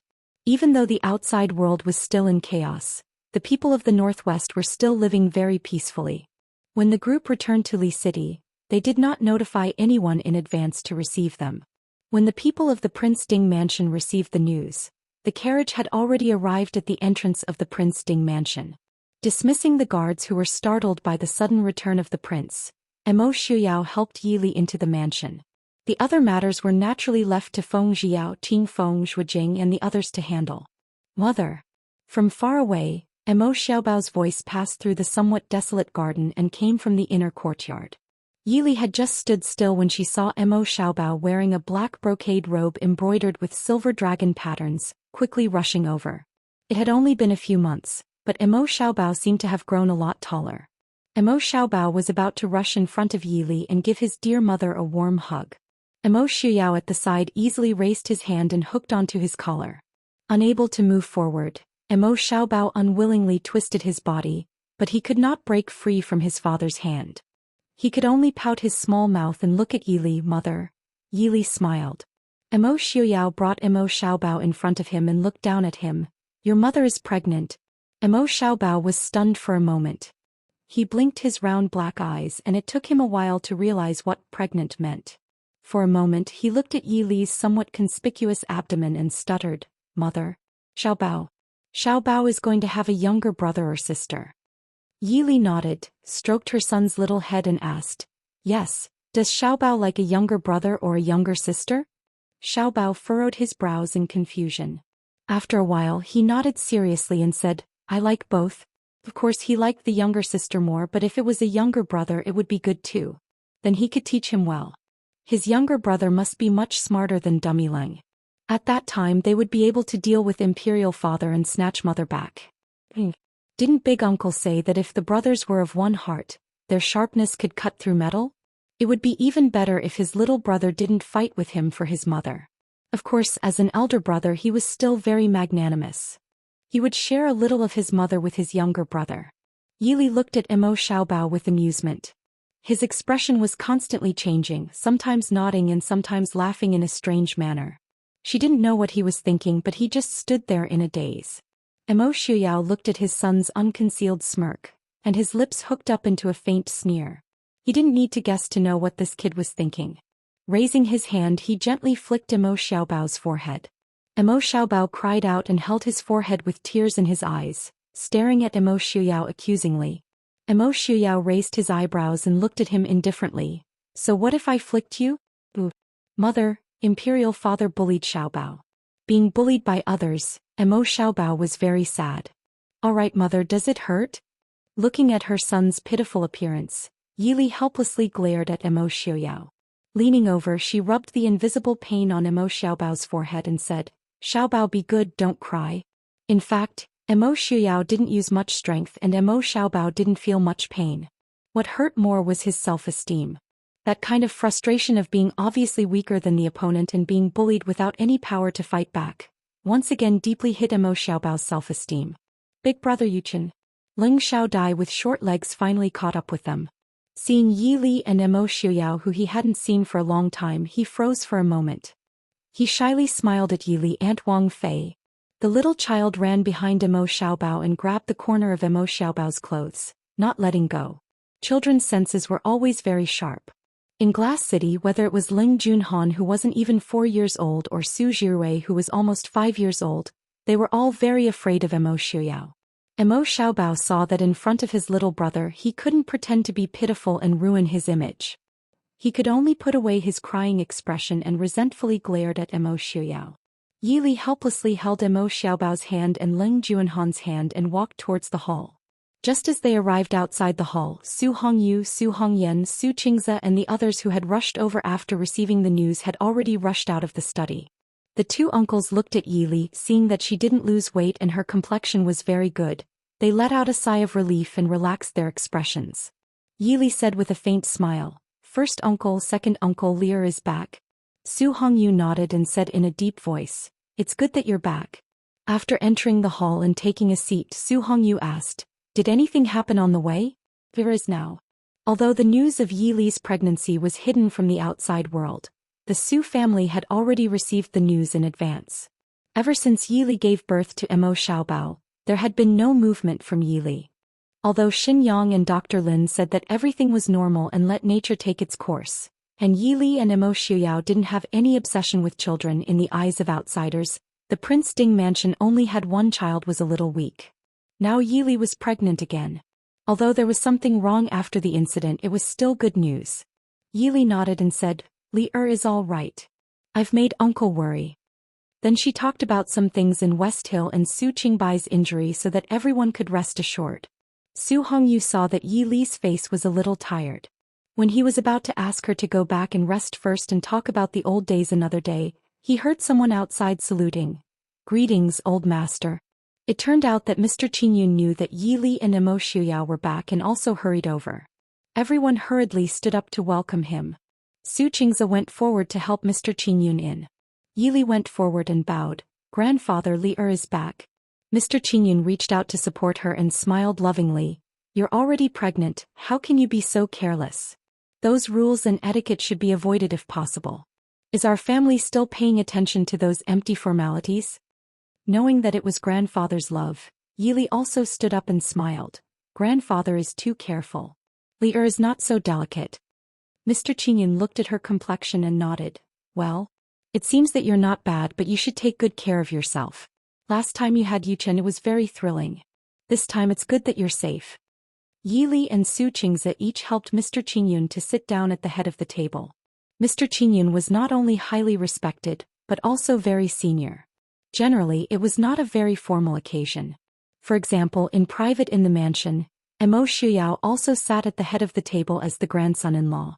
Leah was just thinking about greeting grandfather later. Why did grandfather come in person?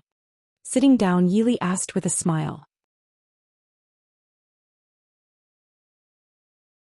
Chapter 722. Master Qingyun waved his hand and said, I'm healthy now, so it's not a problem for me to walk around a bit more. I'm relieved that I came to see you. After sitting for a while, you can go back and rest. Let's talk about the welcoming banquet in a few days. In any case, outsiders still don't know that you're back. This arrangement was naturally because Master Qingyun felt sorry for his granddaughter. Once Prince Ding and Princess Consort returned to the city, there were countless things to do. Now that Yili was almost 5 months pregnant, it really wasn't appropriate for her to be so tired. Su Hongyu frowned and said, I'm afraid that the welcoming banquet will have to be put on hold for now. Prince needs to hurry to the Dechu state as soon as possible. Mo Shuyao raised his eyebrows and asked, Isn't Brother Su overseeing the front? I heard that it went smoothly. What happened? Su Hongyu took out a letter from his sleeve and said, This was sent by Leng Haoyu on a fast horse. Prince, take a look. Qingchen isn't good at war, so he can't help much even if he oversees the front. Although Marquis Nan's bravery hasn't diminished in the past, the Northern Militant Army and the Shilling Army are already showing signs of withdrawing. However, it's enough to defend Fu Feihong Pass, but it's impossible to lead troops to the Chu capital within a month. Moreover, it's still unknown whether the Chu capital's garrison can hold on for a month and a half. Mo Shuyao looked at Leng Haoyu's letter with interest and said with a smile, Leng Haoyu really is worthy of learning how to do business for so many years. Originally, he had planned to lead troops east after returning to the northwest and rescue the Chu capital. Of course, he would also take it for himself. Now that he had Leng Haoyu's letter, it was even more justified. But now that Li was pregnant. Looking at Yi Li sitting next to him, Mo Shuyao frowned slightly. Yi Li took the letter from Mo Shuyao's hand and looked at it. She smiled faintly and said, Well said, Leng Haoyu has seized the opportunity to do good business this time. If Chu Jing was saved, even Mo Jingli would have nothing to say in the future. In that case, after resting for 2 days, Prince will go to Feihong Pass to replace Big Brother. Mo Shuyao frowned and said softly, But Yi Li? Yi Li smiled and said, If I bring him along in Glass City, would it be more dangerous than going to the battlefield? It will only be 4 or 5 months. Mo Shuyao was unhappy. He pulled the letter back and put it on the table. Fine, I'm a bit tired. I'll rest for a few days first. In any case, Chu capital isn't in a hurry for a day or two. Everyone present looked at him in unison. What did he mean by Chu capital isn't in a hurry for a day or two? Chu Jing was clearly on the brink of death. Even a quarter of an hour would be good. Yi Li understood Mo Shuyao's thoughts. She didn't face it and just smiled faintly. After chatting for a while, Master Qingyun and the others urged Yi Li and Mo Shuyao to go back and rest. Even Mo Xiaobao and Ling Junhan were brought to the study by Master Qingyun to be taught. Yi Li and Mo Shuyao didn't stand on ceremony. They bid farewell to everyone and went back to their own courtyard. There were already servants in the courtyard who had prepared tea and refreshments with warm water waiting for them. All these years, the people by Yi Li's side had always been the same. Only a few of Yi Li's personal maidservants were already married and had their own homes. Only Qing Shuang wasn't married and had always been by Yi Li's side. The other 2 nannies had always been by Yi Li's side.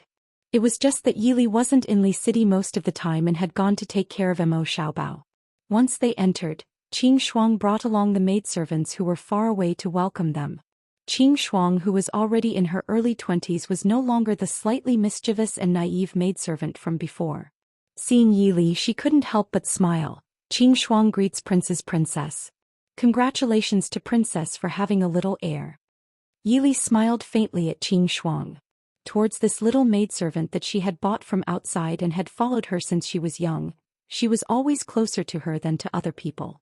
She smiled faintly, I wasn't here this year. It's been hard on you. Qing Shuang smiled and said, This is what this servant should do. It's not hard at all. To be able to follow Princess is this servant's good fortune. This servant has already prepared warm water. Princess, please have some hot porridge after you wash up. It might be very cold today. Qing Shuang's words were sincere and sincere. She had gone from an orphan living on the streets to one of the most trusted maidservants of the future princess. Qing Shuang felt that there was nothing luckier than her. Also, she was different from Qing Yu and Qing Wan. They still had their parents and family. She was an orphan who had forgotten who her parents were. Princess had always treated her very well. Even though she was Princess Ding's maidservant, she was still more respectable than the daughters of some of the rich families in Li City. Qing Shuang felt that even if she didn't get married, it was worth it to serve Princess. So in these few years after Qing Yu, Qing Wan and even Qing Xia got married one after another, Qing Shuang had rejected several matchmakers to wholeheartedly serve Yili.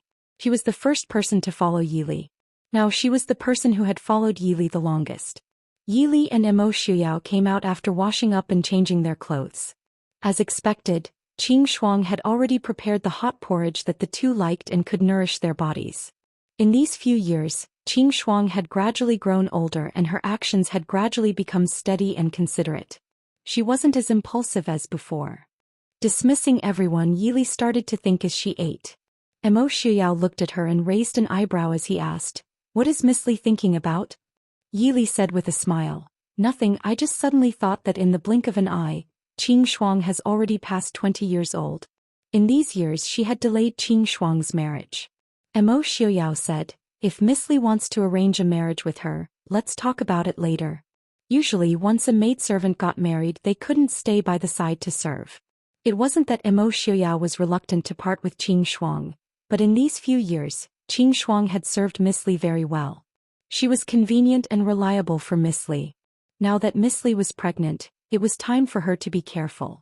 It wouldn't be too late to talk about it after the child was born. Yili nodded and said, "I have to ask Qing Shuang's opinion." Back then Qing Yu and Qing Wan were still betrothed to eldest uncle's family. Could be said that they were reunited with their family. Originally it was for me that they came from Yunzhou to Chujing. Qing Xia is living quite well now. Only Qing Shuang is suitable. She grew up with me so it's inevitable that I have to put in more effort. Emo Shuyao thought for a moment and said, "In that case after the marriage, let her stay by your side. What do you think of Ajin?" Yili was startled. Speaking of which, although Ajin had followed Emo Shuyao since he was young, Yili really didn't get along with him much. Not long after she married Emo Shuyao, Ajin was let out by Emo Shuyao to do things. He was often outside and rarely came back. Moreover, Ajin was different from Feng Jiao and Leng Haoyu who were eloquent. He was a silent teenager who would make people think that he was mute if they weren't careful. Therefore Yili wasn't familiar with him. Emo Shuyao nodded and said, "Ajin is Uncle Mo's nephew.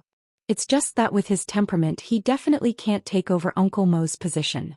Uncle Mo's family and Ajin's parents all died because of the Prince Ding mansion. These years, I let him go out to gain experience in the hope that he can take charge of things alone so that Uncle Emo can rest assured.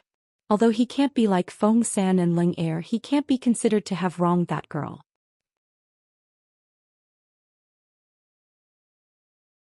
Chapter 723. Yili naturally knew. Even though they were not familiar, Yili knew what kind of person Emo Shuyao was. Also, Ajin had grown up with Emo Shuyao since they were young. Also with Emo Shuyao's personality, it was rare for him to say so much about Qing Shuang. He frowned slightly and said, "I will ask Qing Shuang later. But Ajin is not with Wang Fei all year round. Even if Qing Shuang is interested, when the child is born Chujing should be taken. At that time, Li will go to Chujing to pick me up and bring Ajin back. I will tell Uncle Emo in advance." Emo Shuyao looked intently at Yili and said in a low voice. Speaking of this, Yili's hand that was eating also paused. In a few days Emo Shuyao would set off for Feihong Pass again. Yili helplessly stroked her abdomen and said with a bitter smile, "The baby really came at the wrong time. In the past 5 or 6 years of peace she did not see the baby come. Now she was pregnant after a year." Emo Shuyao was also somewhat dissatisfied. He raised his head and put his hand on her slightly protruding abdomen, saying in a low voice, "Like Emo Xiaobao, you like to cause trouble?" Yili could not help but smile. Wasn't that right? Like Emo Xiaobao, they both came out to cause trouble when things were lively. "I am about to leave. Will Li miss me at all?" Emo Shuyao said with some resentment. It was a pity that Li was pregnant. Otherwise he would definitely take Li with him to Feihong Pass. Even though he wanted to stay and accompany Li more. Yili looked at him with a smile and asked, "Will I not leave just because I miss Prince?" the lives of hundreds of thousands of Mahist army, the lives of millions of Chujing citizens and soldiers, and Emo Xiao's many years of painstaking planning and management. So many things couldn't be changed just by saying that she was reluctant to part with him. Besides, Yili looked at Emo Xiao with a faint smile and said, "Prince, don't you think we've been together for too long?" Ever since she returned to the northwest with Emo Xiaobao, the longest time they had been apart was when she left the camp to scheme against Zhu Ling in Bian City. Could it be that Miss Li is starting to dislike her husband? Emo Xiao said with a shocked expression. Yili smiled and said, "I don't dislike you, but people say, distance makes the heart grow fonder. They also say that absence makes the heart grow fonder. It's not a bad thing to be apart once in a while." Emo Xiao looked at her and said, "People also say that one day apart feels like 3 autumns. I'm already missing Mr. Li even though we haven't separated yet." Yili smiled and said, "Then come back quickly or I'll come find you after I give birth." Emo Xiao thought for a moment and said seriously, "I will definitely come back quickly before Miss Li gives birth." "Alright, I'll wait for you," Yili said with a faint smile. Emo Xiao reached out and pulled her into his embrace, saying in a low voice, "Miss Li, I'm sorry." Yili was slightly startled and then said with a soft laugh, "What's wrong now?" Emo Xiao sighed and said, "You're pregnant, I can't stay by your side." Yili rolled her eyes and said with a smile, "What is this? Isn't this serious business? It's not like you're running around with nothing to do." Rising from Emo Xiao's embrace, Yili looked at him and said with a serious expression, "I'm pregnant. I naturally hope that you can stay by my side until the child is born. But as a person in a position you have to plan. If you abandon hundreds of thousands of soldiers for me, abandon the soldiers and people in Chujing waiting for you, is that still the Emo Xiao I love?" Hearing her words, Emo Xiao's eyes lit up. "Ms. Li," Yili looked helplessly at a certain person's joyful and unsatisfied expression. She was not someone who liked to talk about love, but it shouldn't make him reveal such a joyful expression, right? Yili couldn't help but secretly reflect on herself.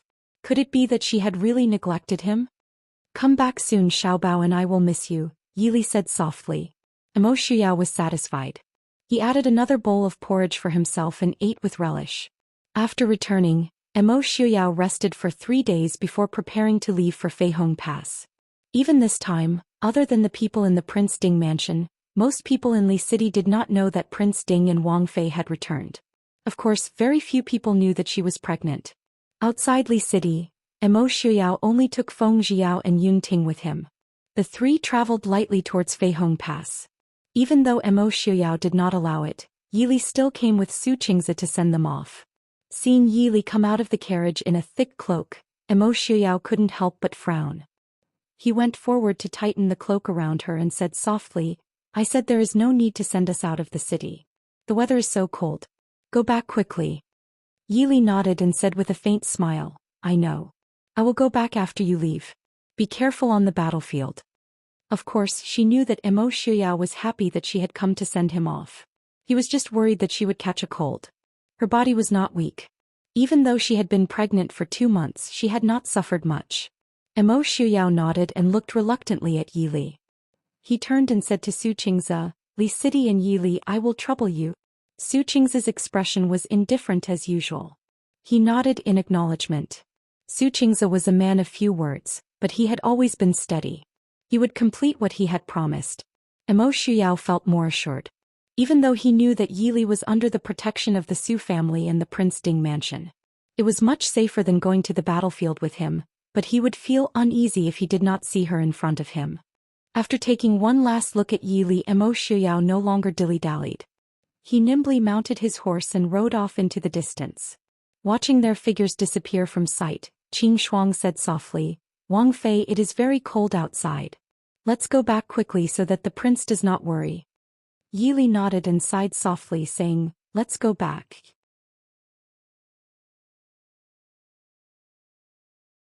Chapter 724. After Emo Xiao left, Yili's days were very peaceful. Because she was pregnant, the people of the Prince Ding mansion did not disturb her with political matters. Everyone in the mansion took care of her meticulously, afraid that she would be cold, hungry, and tired. A few days later, when the news that Emo Xiao had appeared at Feihong Pass spread, Many people found it strange that they did not see Wang Fei by Prince Ding's side. Only then did the people in Glass City know that the princess consort was already 5 months pregnant. Naturally, there was another celebration. There was still a month until the new year. While the outside world was still in the flames of war, the people in the northwest were at ease and more lively than the new year. Yili had nothing to do every day and took the children to play with Master Qingyun. Now that Emo Xiuyao was not in the Fu and Yili was pregnant, second Furen Su took Qinjing to live in the guest courtyard of the Prince Ding mansion. First, Su Hongyu, Su Hongyan, and Su Qingze were so busy that they did not have time to go home. Second, they could accompany Yili to relieve her boredom. This day Yili accompanied Master Qingyun to play chess. The 3 little buns were watched by second Furen Su and Qinjing as they played on the thick carpeted floor. During the chess game, Master Qingyun and Yili talked about what had happened in Xiling. After Master Qingyun heard Yili talk about Emo Xiuyao in the city of the Emperor of Xiling, he sighed and said, "Prince Ding is a man of great talent and strategy, born intelligent. If everything goes well, he will be a loyal general whose name will go down in history."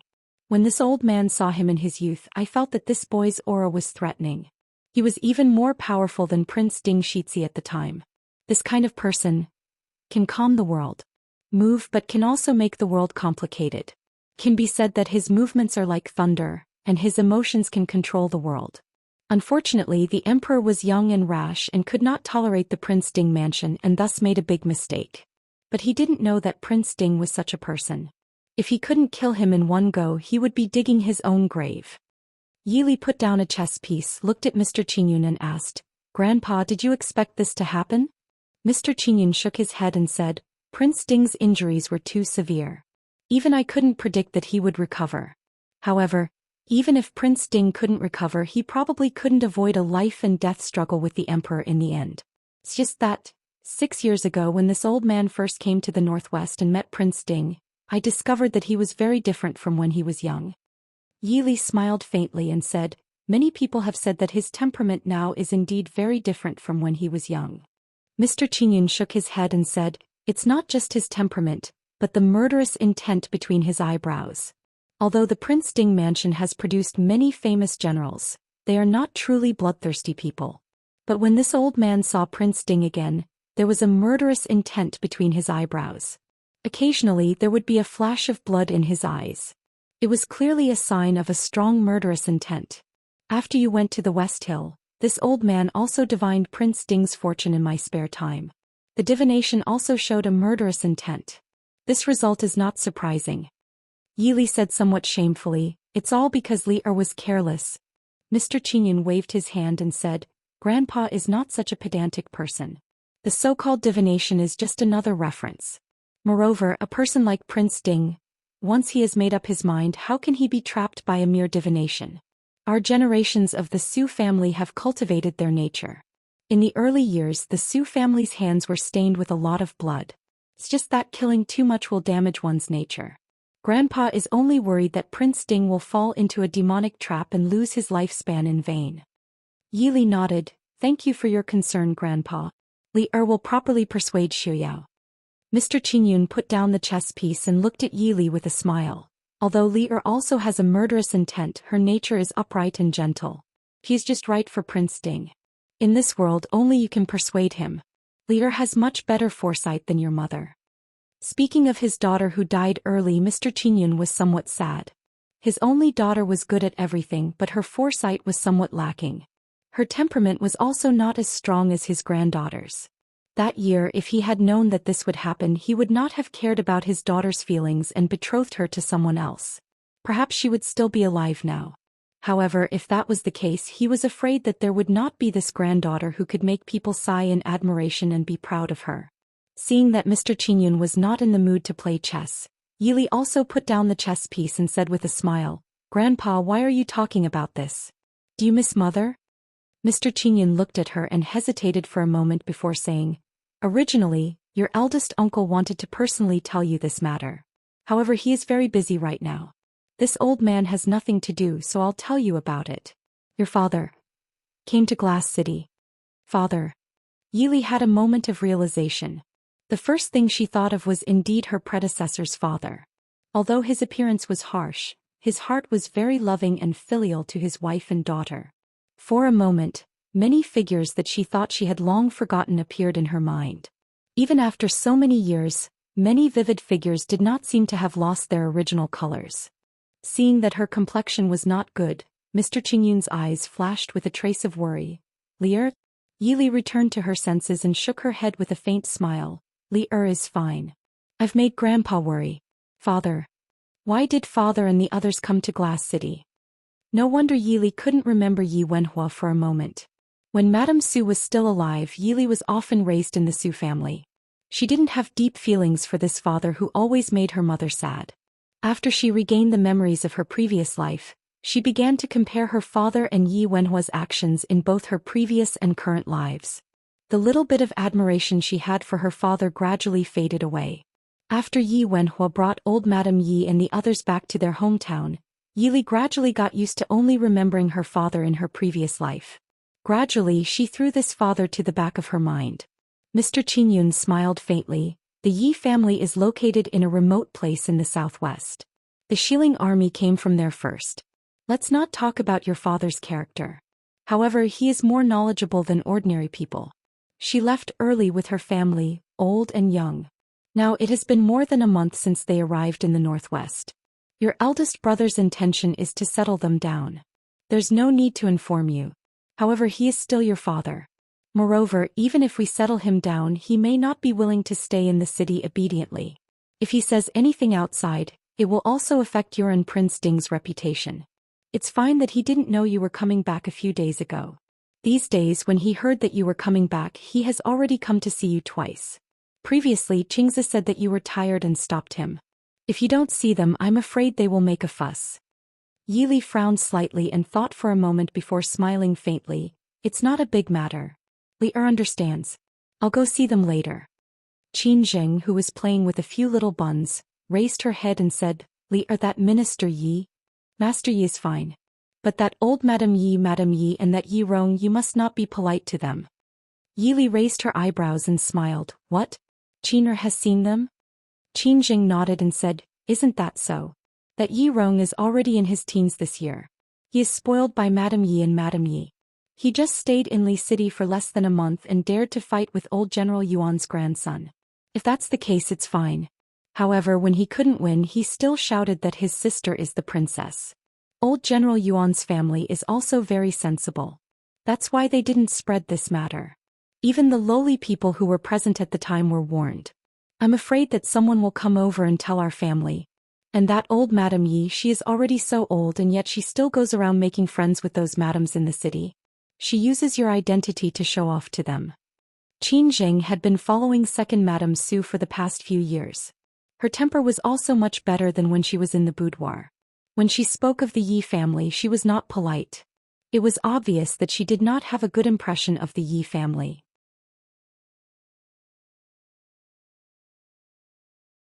Chapter 725. I know. Yi nodded with a smile. If they stay in Li City obediently, no one can bully them. If there are people in the clan who are motivated and capable, they will have a bright future. If they still want to cause trouble, I am not a living bodhisattva in a temple. Father and grandmother are related to me by blood, but other people are not related. Qin Zheng was relieved and said, It's good that you know. Speaking of which, the Yi family was once prominent. How can they not know anything? What good will it do them to ruin your reputation? Second Madame Su frowned and said, It's just those short-sighted people who like to bully others. But in this Li City, there are not many people who can buy their words. Li City was not big. Those who really had influence were the confidants of the Prince Ding mansion, so they naturally understood the attitude of the prince's princess towards the Yi family. At most, they would scare those outsiders who did not know the details. Prince Yi. Master Yi has brought his family to seek an audience. Outside the door, Chief Steward Mo reported. Because Yi Wenhua was white now, Chief Steward Mo did not know how to address him. Qin Zheng smiled and said, Speaking of the devil, he is here. Yi stood up and smiled. I will go and see them. Sir Qingyun said, It's not convenient for you now. Why do you still want to go to the front hall? Just let them come over, let this old man see your father. Grandfather, why do you have to waste your energy? That year the old man betrothed his only beloved daughter to Yi Wenhua, who was from a poor family, but it ended up like this. No one would believe that he was not sad. Who would be willing to let the old man see that son-in-law again and hurt his health for no reason? Sir Qingyun shook his head and said, "It's okay, this old man also wants to see what else he has to say." Yi Li was helpless and could only ask Chief Steward Mo to invite them over. Qin Jing did not want to see these annoying people and led Ling Junhan and Su Jirui into the inner room. Not long after, Chief Steward Mo brought people over. Yi Wenhua was not alone. There were also Madame Yi, Madame Yi, Madame Yi, Madame Yi, Madame Yi, Madame Yi, Madame Yi, Madame Yi, Madame Yi, and a few others. Grandfather, father. Yi Li looked at the people in front of her calmly. Yi Li hadn't seen Yi Wenhua for 6 or 7 years. Yi Wenhua looked much older than he did 6 or 7 years ago. His handsome and elegant face had many wrinkles. His hair had turned white and his eyes were gloomy. Seeing the complicated expression on Yi Li's face, the corners of her mouth moved, but she didn't say anything in the end.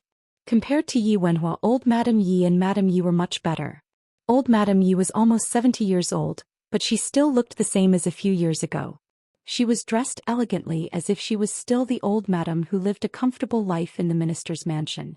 Yi Wangsher was a little older and fatter than before, but she was also dressed in rich clothes. It was just that there was more shrewdness and harshness in her eyes, which was a little different from the virtuous madam who always pretended to be. Beside Yi Wangsher stood a young man of 18 or 19 years old. He had the same handsome features as Yi Wenhua, but he was much fatter.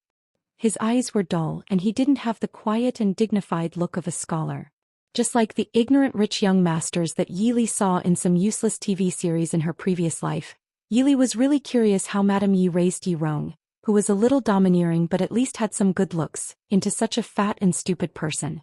The young woman standing behind them looked a little like Yi Lin, but Yi Li didn't know the man. Son-in-law greets father-in-law. Seeing Mr. Qingyun sitting at the head of the table, Yi Wenhua's face changed slightly. He quickly came forward and bowed deeply. Mr. Qingyun put down the blue and white porcelain cup in his hand leisurely, raised his eyes and smiled faintly. "Isn't this Minister Yi? I heard that Minister Yi married a virtuous wife when I was in Yunzhou and became the father-in-law of the late emperor. I don't dare to be called father-in-law." Mr. Qingyun was a person of virtue and prestige, so his manners were naturally outstanding. It was the first time that Yi Li heard him say such words. It was obvious that he was dissatisfied with Yi Wenhua for a long time. It was fine if she didn't see him before, but now that she saw him she didn't have to endure it. No wonder first uncle said that if her grandfather knew about the behavior of the Yi family, he would rush to the capital and beat Yi Wenhua up. She didn't believe it at that time. She always felt that her grandfather, who was a great scholar, wouldn't do that. However, looking at her grandfather's expression, Yi Li knew that no matter how well-mannered he was, he still had a temper. Yi Wenhua's face turned red. He looked a little embarrassed, but he couldn't say anything. At that time, it was true that he married a concubine within half a year after his marriage. Even his first and second daughters weren't born by his legal wife. Later he even favored Wang and neglected his first wife, which caused Su to die of depression. After so many years he already understood Wang's temperament and behavior. Which part of her could be called a virtuous wife? The more Yi Wenhua thought about it, the redder his face became. He didn't know what to do. "In-law, we are a family after all. Why do you have to be like this? I already know that I was wrong." Seeing that her son was embarrassed, Madame Yi quickly squeezed out a smile and said to Mr. Qingyun. Mr. Qingyun raised his eyebrows. "In-law? The Wang family is the Yi family's in-law. Our Su family can't afford it." Did this old woman think that he didn't know that she was the one who caused trouble when Yi Wenhua neglected his daughter? Madame Yi's smile froze. She smiled and said, "How can it be? Li Er's mother will always be the eldest daughter-in-law of the Yi family. Li, come here and let me see you. I haven't seen you for so many years. I miss you so much." Madame Yi wiped her tears and looked at Yi Li lovingly. Unfortunately, Yi Li couldn't do as she wished. She smiled faintly and said, "Grandmother, thank you for your concern. I am pregnant, so I won't stand up to salute you. Grandmother and father, please sit down." Madame Yi had to walk to the side and sit down embarrassedly. Yi Wenhua looked at Mr. Qingyun, who looked indifferent. He didn't dare to sit down. He had to stand beside Madame Yi. The others more or less knew that Mr. Qingyun had a special identity. Even if Wang was unwilling, she still stood obediently. Yi Rong, on the other hand, didn't know what to do. A few years ago she was still studying and had learned a little. These few years she had been following Minister Yi in the countryside. She had already returned the basic books that she had learned in her early years to her teacher. With the protection of Madame Yi and Wang Shi, Yi Wenhua couldn't control him. That was why he was so lawless. He dared to fight with the grandson of the oldest general in the Mahist army in less than a month after he came to Li City. Of course he wouldn't just stand there obediently. Yi Rong glanced at the empty chairs at the side and rolled her eyes. She walked towards one of them and sat down. She didn't forget to say, "Father, mother, sixth sister, why are you all standing? Quickly sit down." Yi Wenhua was so angry that his face turned blue. Mr. Qingyun said faintly, "Yi family's education is not bad." Yi Rong only thought that Mr. Qingyun was praising him. He smiled proudly and said, "Of course. Mother, you see."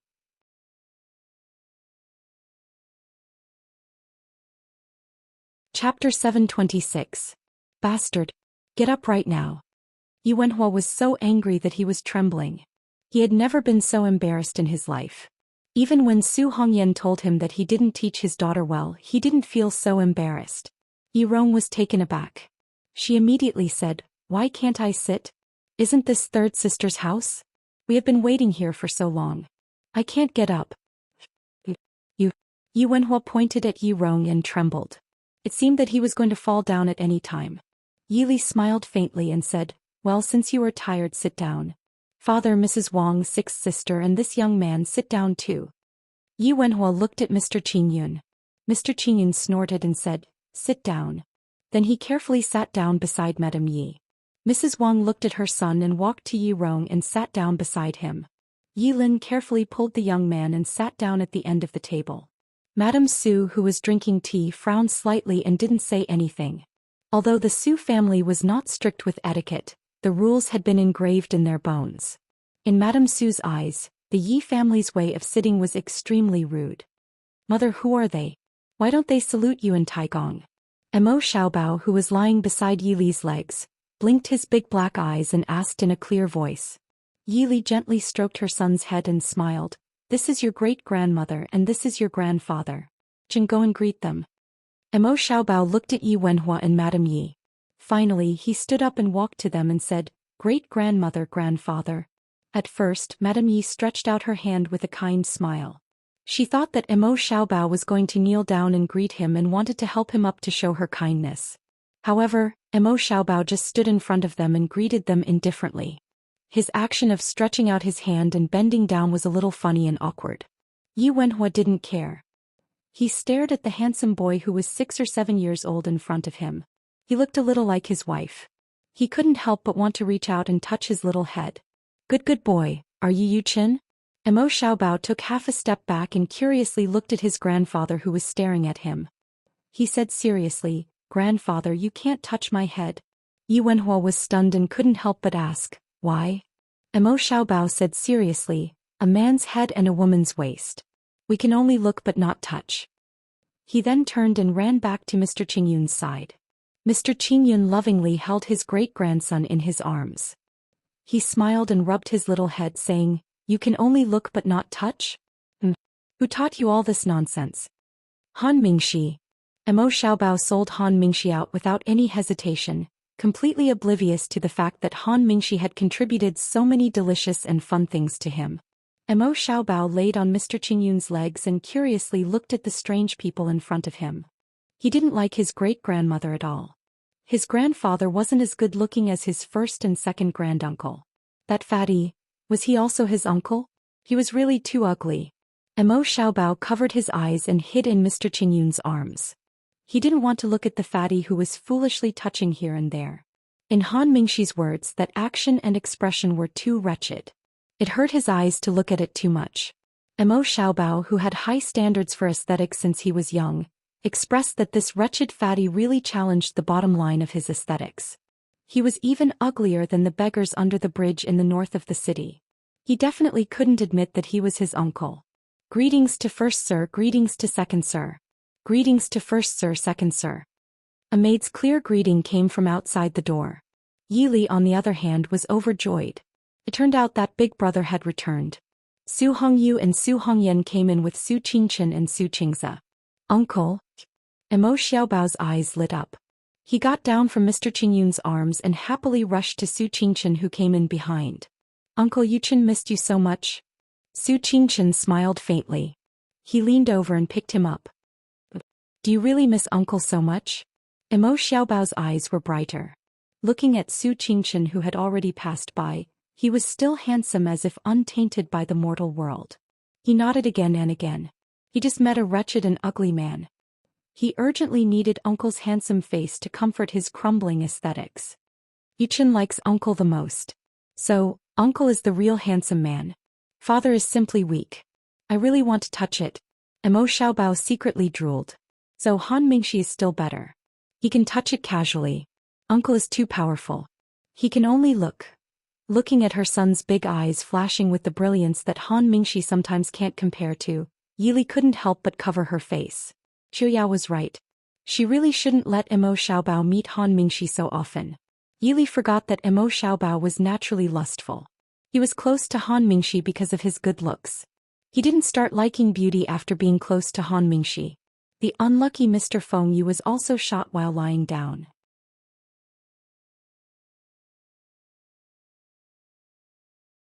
Chapter 727. Father. Grandfather. Su Hongyu and the other three bowed to Mr. Qingyun. Mr. Qingyun looked at his son and grandson in front of him and his great-grandson in Su Qingchen's arms. The anger that was aroused by Yi Wenhua gradually dissipated. He nodded and said, "Sit down and talk. When did Qing'er come back?" Su Qingchen smiled. "Grandfather, I just arrived. I was just about to come and greet you when I heard that there were guests. So, father, second uncle and second brother all came." Mr. Qingyun nodded and smiled. "You must be tired. Have a good rest." Because the Yi family was sitting there, it was a bit awkward when Su Hongyu and the others came. Madame Yi thought that she would not give up her seat for anyone after the new year. Fortunately, Yi Wenhua had been in the government for decades and was not really insensible. He quickly stood up and gave up his seat for Su Hongyu. Madame Yi Lin and the young man who sat on the other side also stood up. Yi Rong was the only one who didn't know any better. She looked at her parents and didn't stand up. Yi Wenhua was so angry that his face turned green and white. Su Hongyu did not care about Yi Rong's expression. He smiled and looked at Yi Rong. The Yi family has a good upbringing. Yi Rong was praised with the same words twice in a row. He became more and more proud. He did not understand why his father's face was so ugly. Although Madame Yi knew that something was wrong, Yi Rong was the only son of the Yi family for so many years. Naturally, she loved him very much. A few years ago, Madame Yi still thought that her son could give birth to a grandson. But these years there was no news, so this thought gradually faded. She only thought that this was her granddaughter's mansion. It should not be a problem. Yili looked at the Yi family's expression and shook her head helplessly. Although she did have some problems with the Yi family, she was not the kind of person who liked to hit people when they were down. If Yi Wenhua could train Yi Rong to be a talent, he might be able to have a bright future in the Northwest. Unfortunately, the current state of the Yi family was very disappointing. Although Yili wouldn't do anything to the Yi family, it didn't mean that she would be so kind as to help a relative who couldn't even be helped. She was afraid that she would smear the reputation of the Prince Ding mansion for no reason. Su Qingchen placed Emo Xiaobao on her lap and teased him. She smiled at Yi Wenhua and asked, "When did Master Yi arrive at Glass City?" The smile on Yi Wenhua's face was somewhat forced. In the past, Su Qingchen would give him face and call him uncle when they met. Now she was not even willing to do this. Su Shi, who had died young, did not leave behind a son for the Yi family. She only had one daughter, Yili. Now that Yili was already married, there was nothing wrong with the Su family not recognizing the Yi family as their in-laws. "He has been here for more than a month." Yi Wenhua forced a smile. Su Qingchen nodded and said, "During this period of time, Li Er and Prince Ding were away on an expedition. I was also far away at Feihong Pass. Father and second uncle are busy with official business. If there is anything that we have neglected, Master Yi, please forgive us." Yi Wenhua did not dare to complain about Su Hongyu's neglect. In front of Su Hongyu, even if Yi Wenhua was a minister, he still felt that he could not raise his head. Although it was not so serious to Su Hongyan, there was still a natural sense of inferiority. Therefore, for so many years in Chujing, Su Hongyan's official position and power were not as good as Yi Wenhua, who was a minister and Zhao Yi's father, but Yi Wenhua never put on airs in front of Su Hongyan. It was also because of this that Yi Wenhua never liked the Su family. No man with ambition would like to always be at the bottom in front of the other family. Unfortunately, Yi Wenhua was already at the bottom in front of the Su family. Old Madame Yi smiled and said before Yi Wenhua, "How can that be? We are all family. Even if we are wronged for a while, it is nothing. Li Er is also filial. Naturally, she will not mistreat her family." Su Qingchen raised his eyebrows and looked at old Madame Yi with a faint smile. Still felt that she was mistreated? Su Hongyu asked, "What is the Yi family's plan in the future?" Yi Wenhua just wanted to say that it was up to his eldest brother. Before he could say anything, he heard old Madame Yi looking at Yi Li with a smile and said, "Li Er was not at home before. Now Li Er is a few months pregnant. Prince Ding is not at home. Naturally, we have to take care of Li Er in the mansion." Hearing this, second Madame Su was so angry that she was amused. She said indifferently, "So old Madame Yi thinks that we are decorations?" Madame Su Hongyan calmed second Madame Su's anger. It was a loss of dignity to argue with such a family.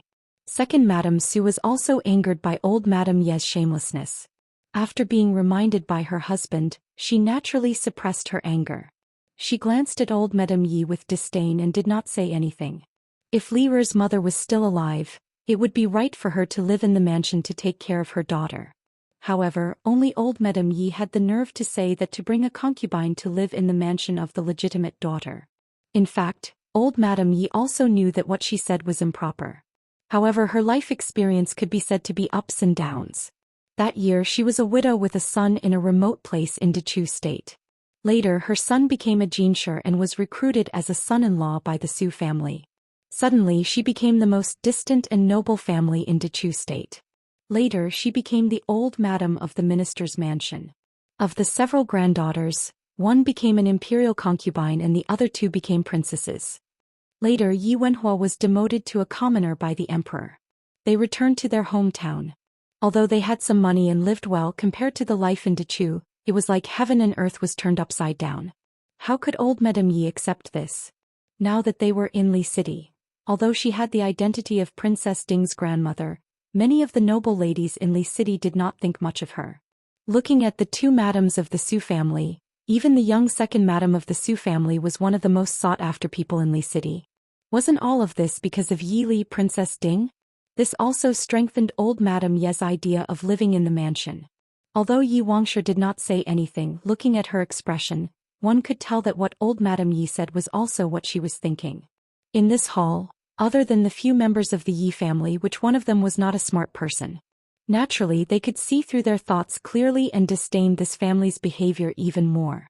Mo Xiaobao sat in Su Qingchen's arms and asked curiously, "Mother, grandfather and grandmother are going to live in our house?" Yi Li smiled but did not answer. She looked at her son with a smile and asked, "Do you like it, Xiaobao?" Mo Xiaobao hesitated for a moment and asked puzzledly, "Why do grandfather and grandmother want to live in our house? Didn't uncle prepare a house for them? Could it be that their house is not suitable for people to live in?" Old Madame Yi looked at Mo Xiaobao lovingly and smiled, "Your mother is pregnant. Grandmother can stay in the mansion to take care of her. Also your grandfather can teach you. Your grandfather used to be a jinshi. Also your uncle Rong can play with you."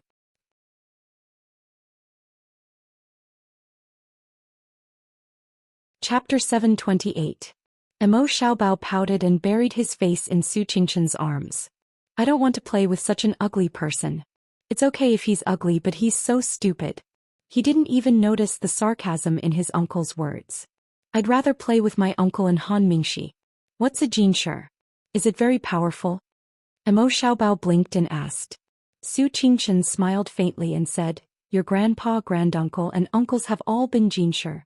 Jinshi might be powerful in other places, but in the Su family, it was the most worthless. For hundreds of years, all the children of the Su family had at least been jinshi in the first-class list. In other words, in the Su family, one had to pass the jinshi exam to be considered successful. Hearing this, Mo Xiaobao looked at Madame Yi sincerely and said, "We have 1, 2, 3, 4, 5, 6, 7, 8. We have 8 Jinsher in our family. And I have my grandpa to teach me. Is my grandfather better than my grandpa? Yi Wenhua was so scared that he broke out in a cold sweat. He smiled and said, your grandpa is the best in the world. It's a great blessing to be able to study with him. How can your grandfather be compared to? Hearing Emo Xiaobao's words, Madame Ye's face turned ugly. She started to dislike this great-grandson who didn't give her any face. But she still had some sense. She knew that Emo Xiaobao's identity wasn't someone she could casually scold. Yili looked at her son who was nestled in Su Qingchen's arms and made a face at her. She smiled and looked at Yi Wenhua and asked, Father, is there anything wrong with the place you're living now? Yi Wenhua quickly said, no, second brother arranged a house on Xuanwu Street. It's very spacious. There's nothing wrong with it. After not seeing his daughter for so many years, Yi Wenhua no longer had the feeling of being a superior father. Instead, he felt a little guilty. It had been a few years since they last saw each other. Although Yili was still as gentle and elegant as before, her experience as a leader and several expeditions had inevitably engraved an imposing and majestic aura on her body that made people bow down to her. The people who saw her every day might not feel it, but Yi Wenhua could clearly feel that his daughter was not the same as before. Yili nodded. It's good. If there's anything bad, father, you can mention it here. That way outsiders won't think that Prince is mistreating his elders. Yi Wenhua hurriedly said that everything was fine. He understood that this was Yi Li's warning to him. If he stayed in Glass City obediently, he wouldn't have to worry about food and clothing. However, if he still had any improper thoughts, he shouldn't blame her for being heartless. Although Yi Wenhua couldn't help but feel a little uncomfortable being treated like this by his own daughter, he couldn't help but think of the Su family that he had neglected Su's and Yi Li in the past. He couldn't help but feel even more guilty. Yi Li nodded in satisfaction when she saw Yi Wenhua's reaction. Yi Wenhua wasn't a fool. Although he blindly wanted to climb up the social ladder and was unfaithful to his wife, he wasn't a fool. If he was alone, Yi Li wouldn't be worried. She didn't mind raising him in Glass City without worrying about food and clothing for the rest of his life. It could be considered as completing the blood relationship. It was a pity that old Madame Yi and Madame Yi weren't obedient. Yi Wenhua didn't have enough control over his wife and mother. He had to send people to keep an eye on them to prevent them from causing any trouble. Su Hongyu and the others only came to show their faces. They were very busy and naturally didn't have time to chat with Yi Wenhua. After sitting for a while, Su Hongyu and the others got up and helped Master Qingyun to rest. Su Qingchen also took Emo Xiaobao, who was leaning on her, away. Only Yi Li was left with Yi Wenhua and the others. But even so, old Madame Yi didn't have the chance to get close to Yi Li and say anything intimate. After the Su family left, Qin Shuang and Qin Feng walked in. They stood on Yi Li's left and right and stared at the Yi family vigilantly. Originally it wasn't just this. But last time in the Emperor of Xiling City, Qin Feng and the others were quite frightened. So now Qin Feng and the others really treated Yi Li as a weak girl. As long as there were outsiders, Qin Feng, Zhuijing, Lin Han, and the others had to stay within 3 steps of Yi Li. Although Yi Li was a little helpless, she knew that they were worried about her. So she didn't say anything more. Suddenly there were fewer people in the parlor. It was quieter. Master Qingyun and Su Hongyu weren't here. Yi Wenhua's face was much better. The parlor was silent for a while. After a while, Yi Wenhua coughed and asked, "How has Li been these years?" Yi Li nodded and smiled. "Thank you for your concern, father. Everything is fine." Now that the Su family was gone, old Madame Yi was more relaxed. She looked at Yi Li and said, "I heard that you went to war with Prince Ding? You're a girl. Why didn't you stay at home and take care of your husband and children? Why did you go to war? If outsiders see you, they will think that our family's education is bad." Just now, old Madame Yi was angered by Emo Xiaobao. She didn't dare to get angry at the Su family. But she didn't feel any pressure to scold Yi Li. As soon as she said that, he saw the faint smile on Yi Li's face. Yi Wenhua's heart skipped a beat. He knew that something bad was going to happen. Yi Li smiled faintly and said, "Grandmother, you're worrying too much. Even if someone says something, it's just a small matter. Even if someone said that the Su family's education is bad, it has nothing to do with the Yi family." Although everyone in the world knew that Princess Ding's surname was Yi, there were only a few people who knew which Yi family she was from and who the Yi family was, except for the nobles in Chujing. After a few years, Even the nobles in Chujing would forget about the Yi family. But everyone knew about the relationship between Yi Li and the Su family. Old Madame Ye's righteous scolding was rebutted back by Yi Li. Her face turned white and red. She stared at Yi Li and couldn't say anything for a long time. Yi Li didn't pay attention to her. She looked at Yi Lin, who was sitting at the back, and asked with a smile, "Is this sixth sister?" And this is... Yi Li was a little restrained. When Yi Li mentioned her, she quickly went forward and bowed. "Lin Greet's third sister. This is my husband Xin Liang." The young man standing next to Yi Lin quickly followed Yi Lin and said to Yi Li, "Xin Liang greets Princess Ding." He was a little flustered, but it could be seen that he was an honest person. Thinking of Yi Lin's smooth and slick personality when she was young, she flattered Yi Wangsher and Yi Ying. Presumably, such a husband was not what she had hoped for. But Yi Li had to say that it was Yi Lin's blessing to marry such a husband. "Why didn't fifth sister come?" Yi Li asked. Yi Li wasn't close to Yi Lin and Yi Shan, but she didn't have a bad impression of them. Although they followed Wangsher to please Yi Ying and bullied her from time to time, it was for survival. If she made things difficult for these two children who were only 12 or 13 years old, it would be too low. Yi Wenhua sighed and told Yi Li about the Yi family in the past few years. In fact, it wasn't a big deal. There was only one thing. When Yi Lin and Yi Shan returned to their hometown, Yi Wenhua introduced them to two good local families. But 3 years ago Yi Shan died in childbirth. Now Yi Lin had a daughter but no son. Yi Lin's husband Xin Liang was a local rich businessman. But Xin Liang was the son of a concubine and couldn't inherit much of the family business. Now the southwest was occupied by the West Hill people and it was very chaotic. Xin Liang took the money he could get and followed them to the northwest. You're tuning in to the Biao's Wuxia Chronicles YouTube channel. Don't forget to subscribe and join us on this journey to catch the most captivating stories.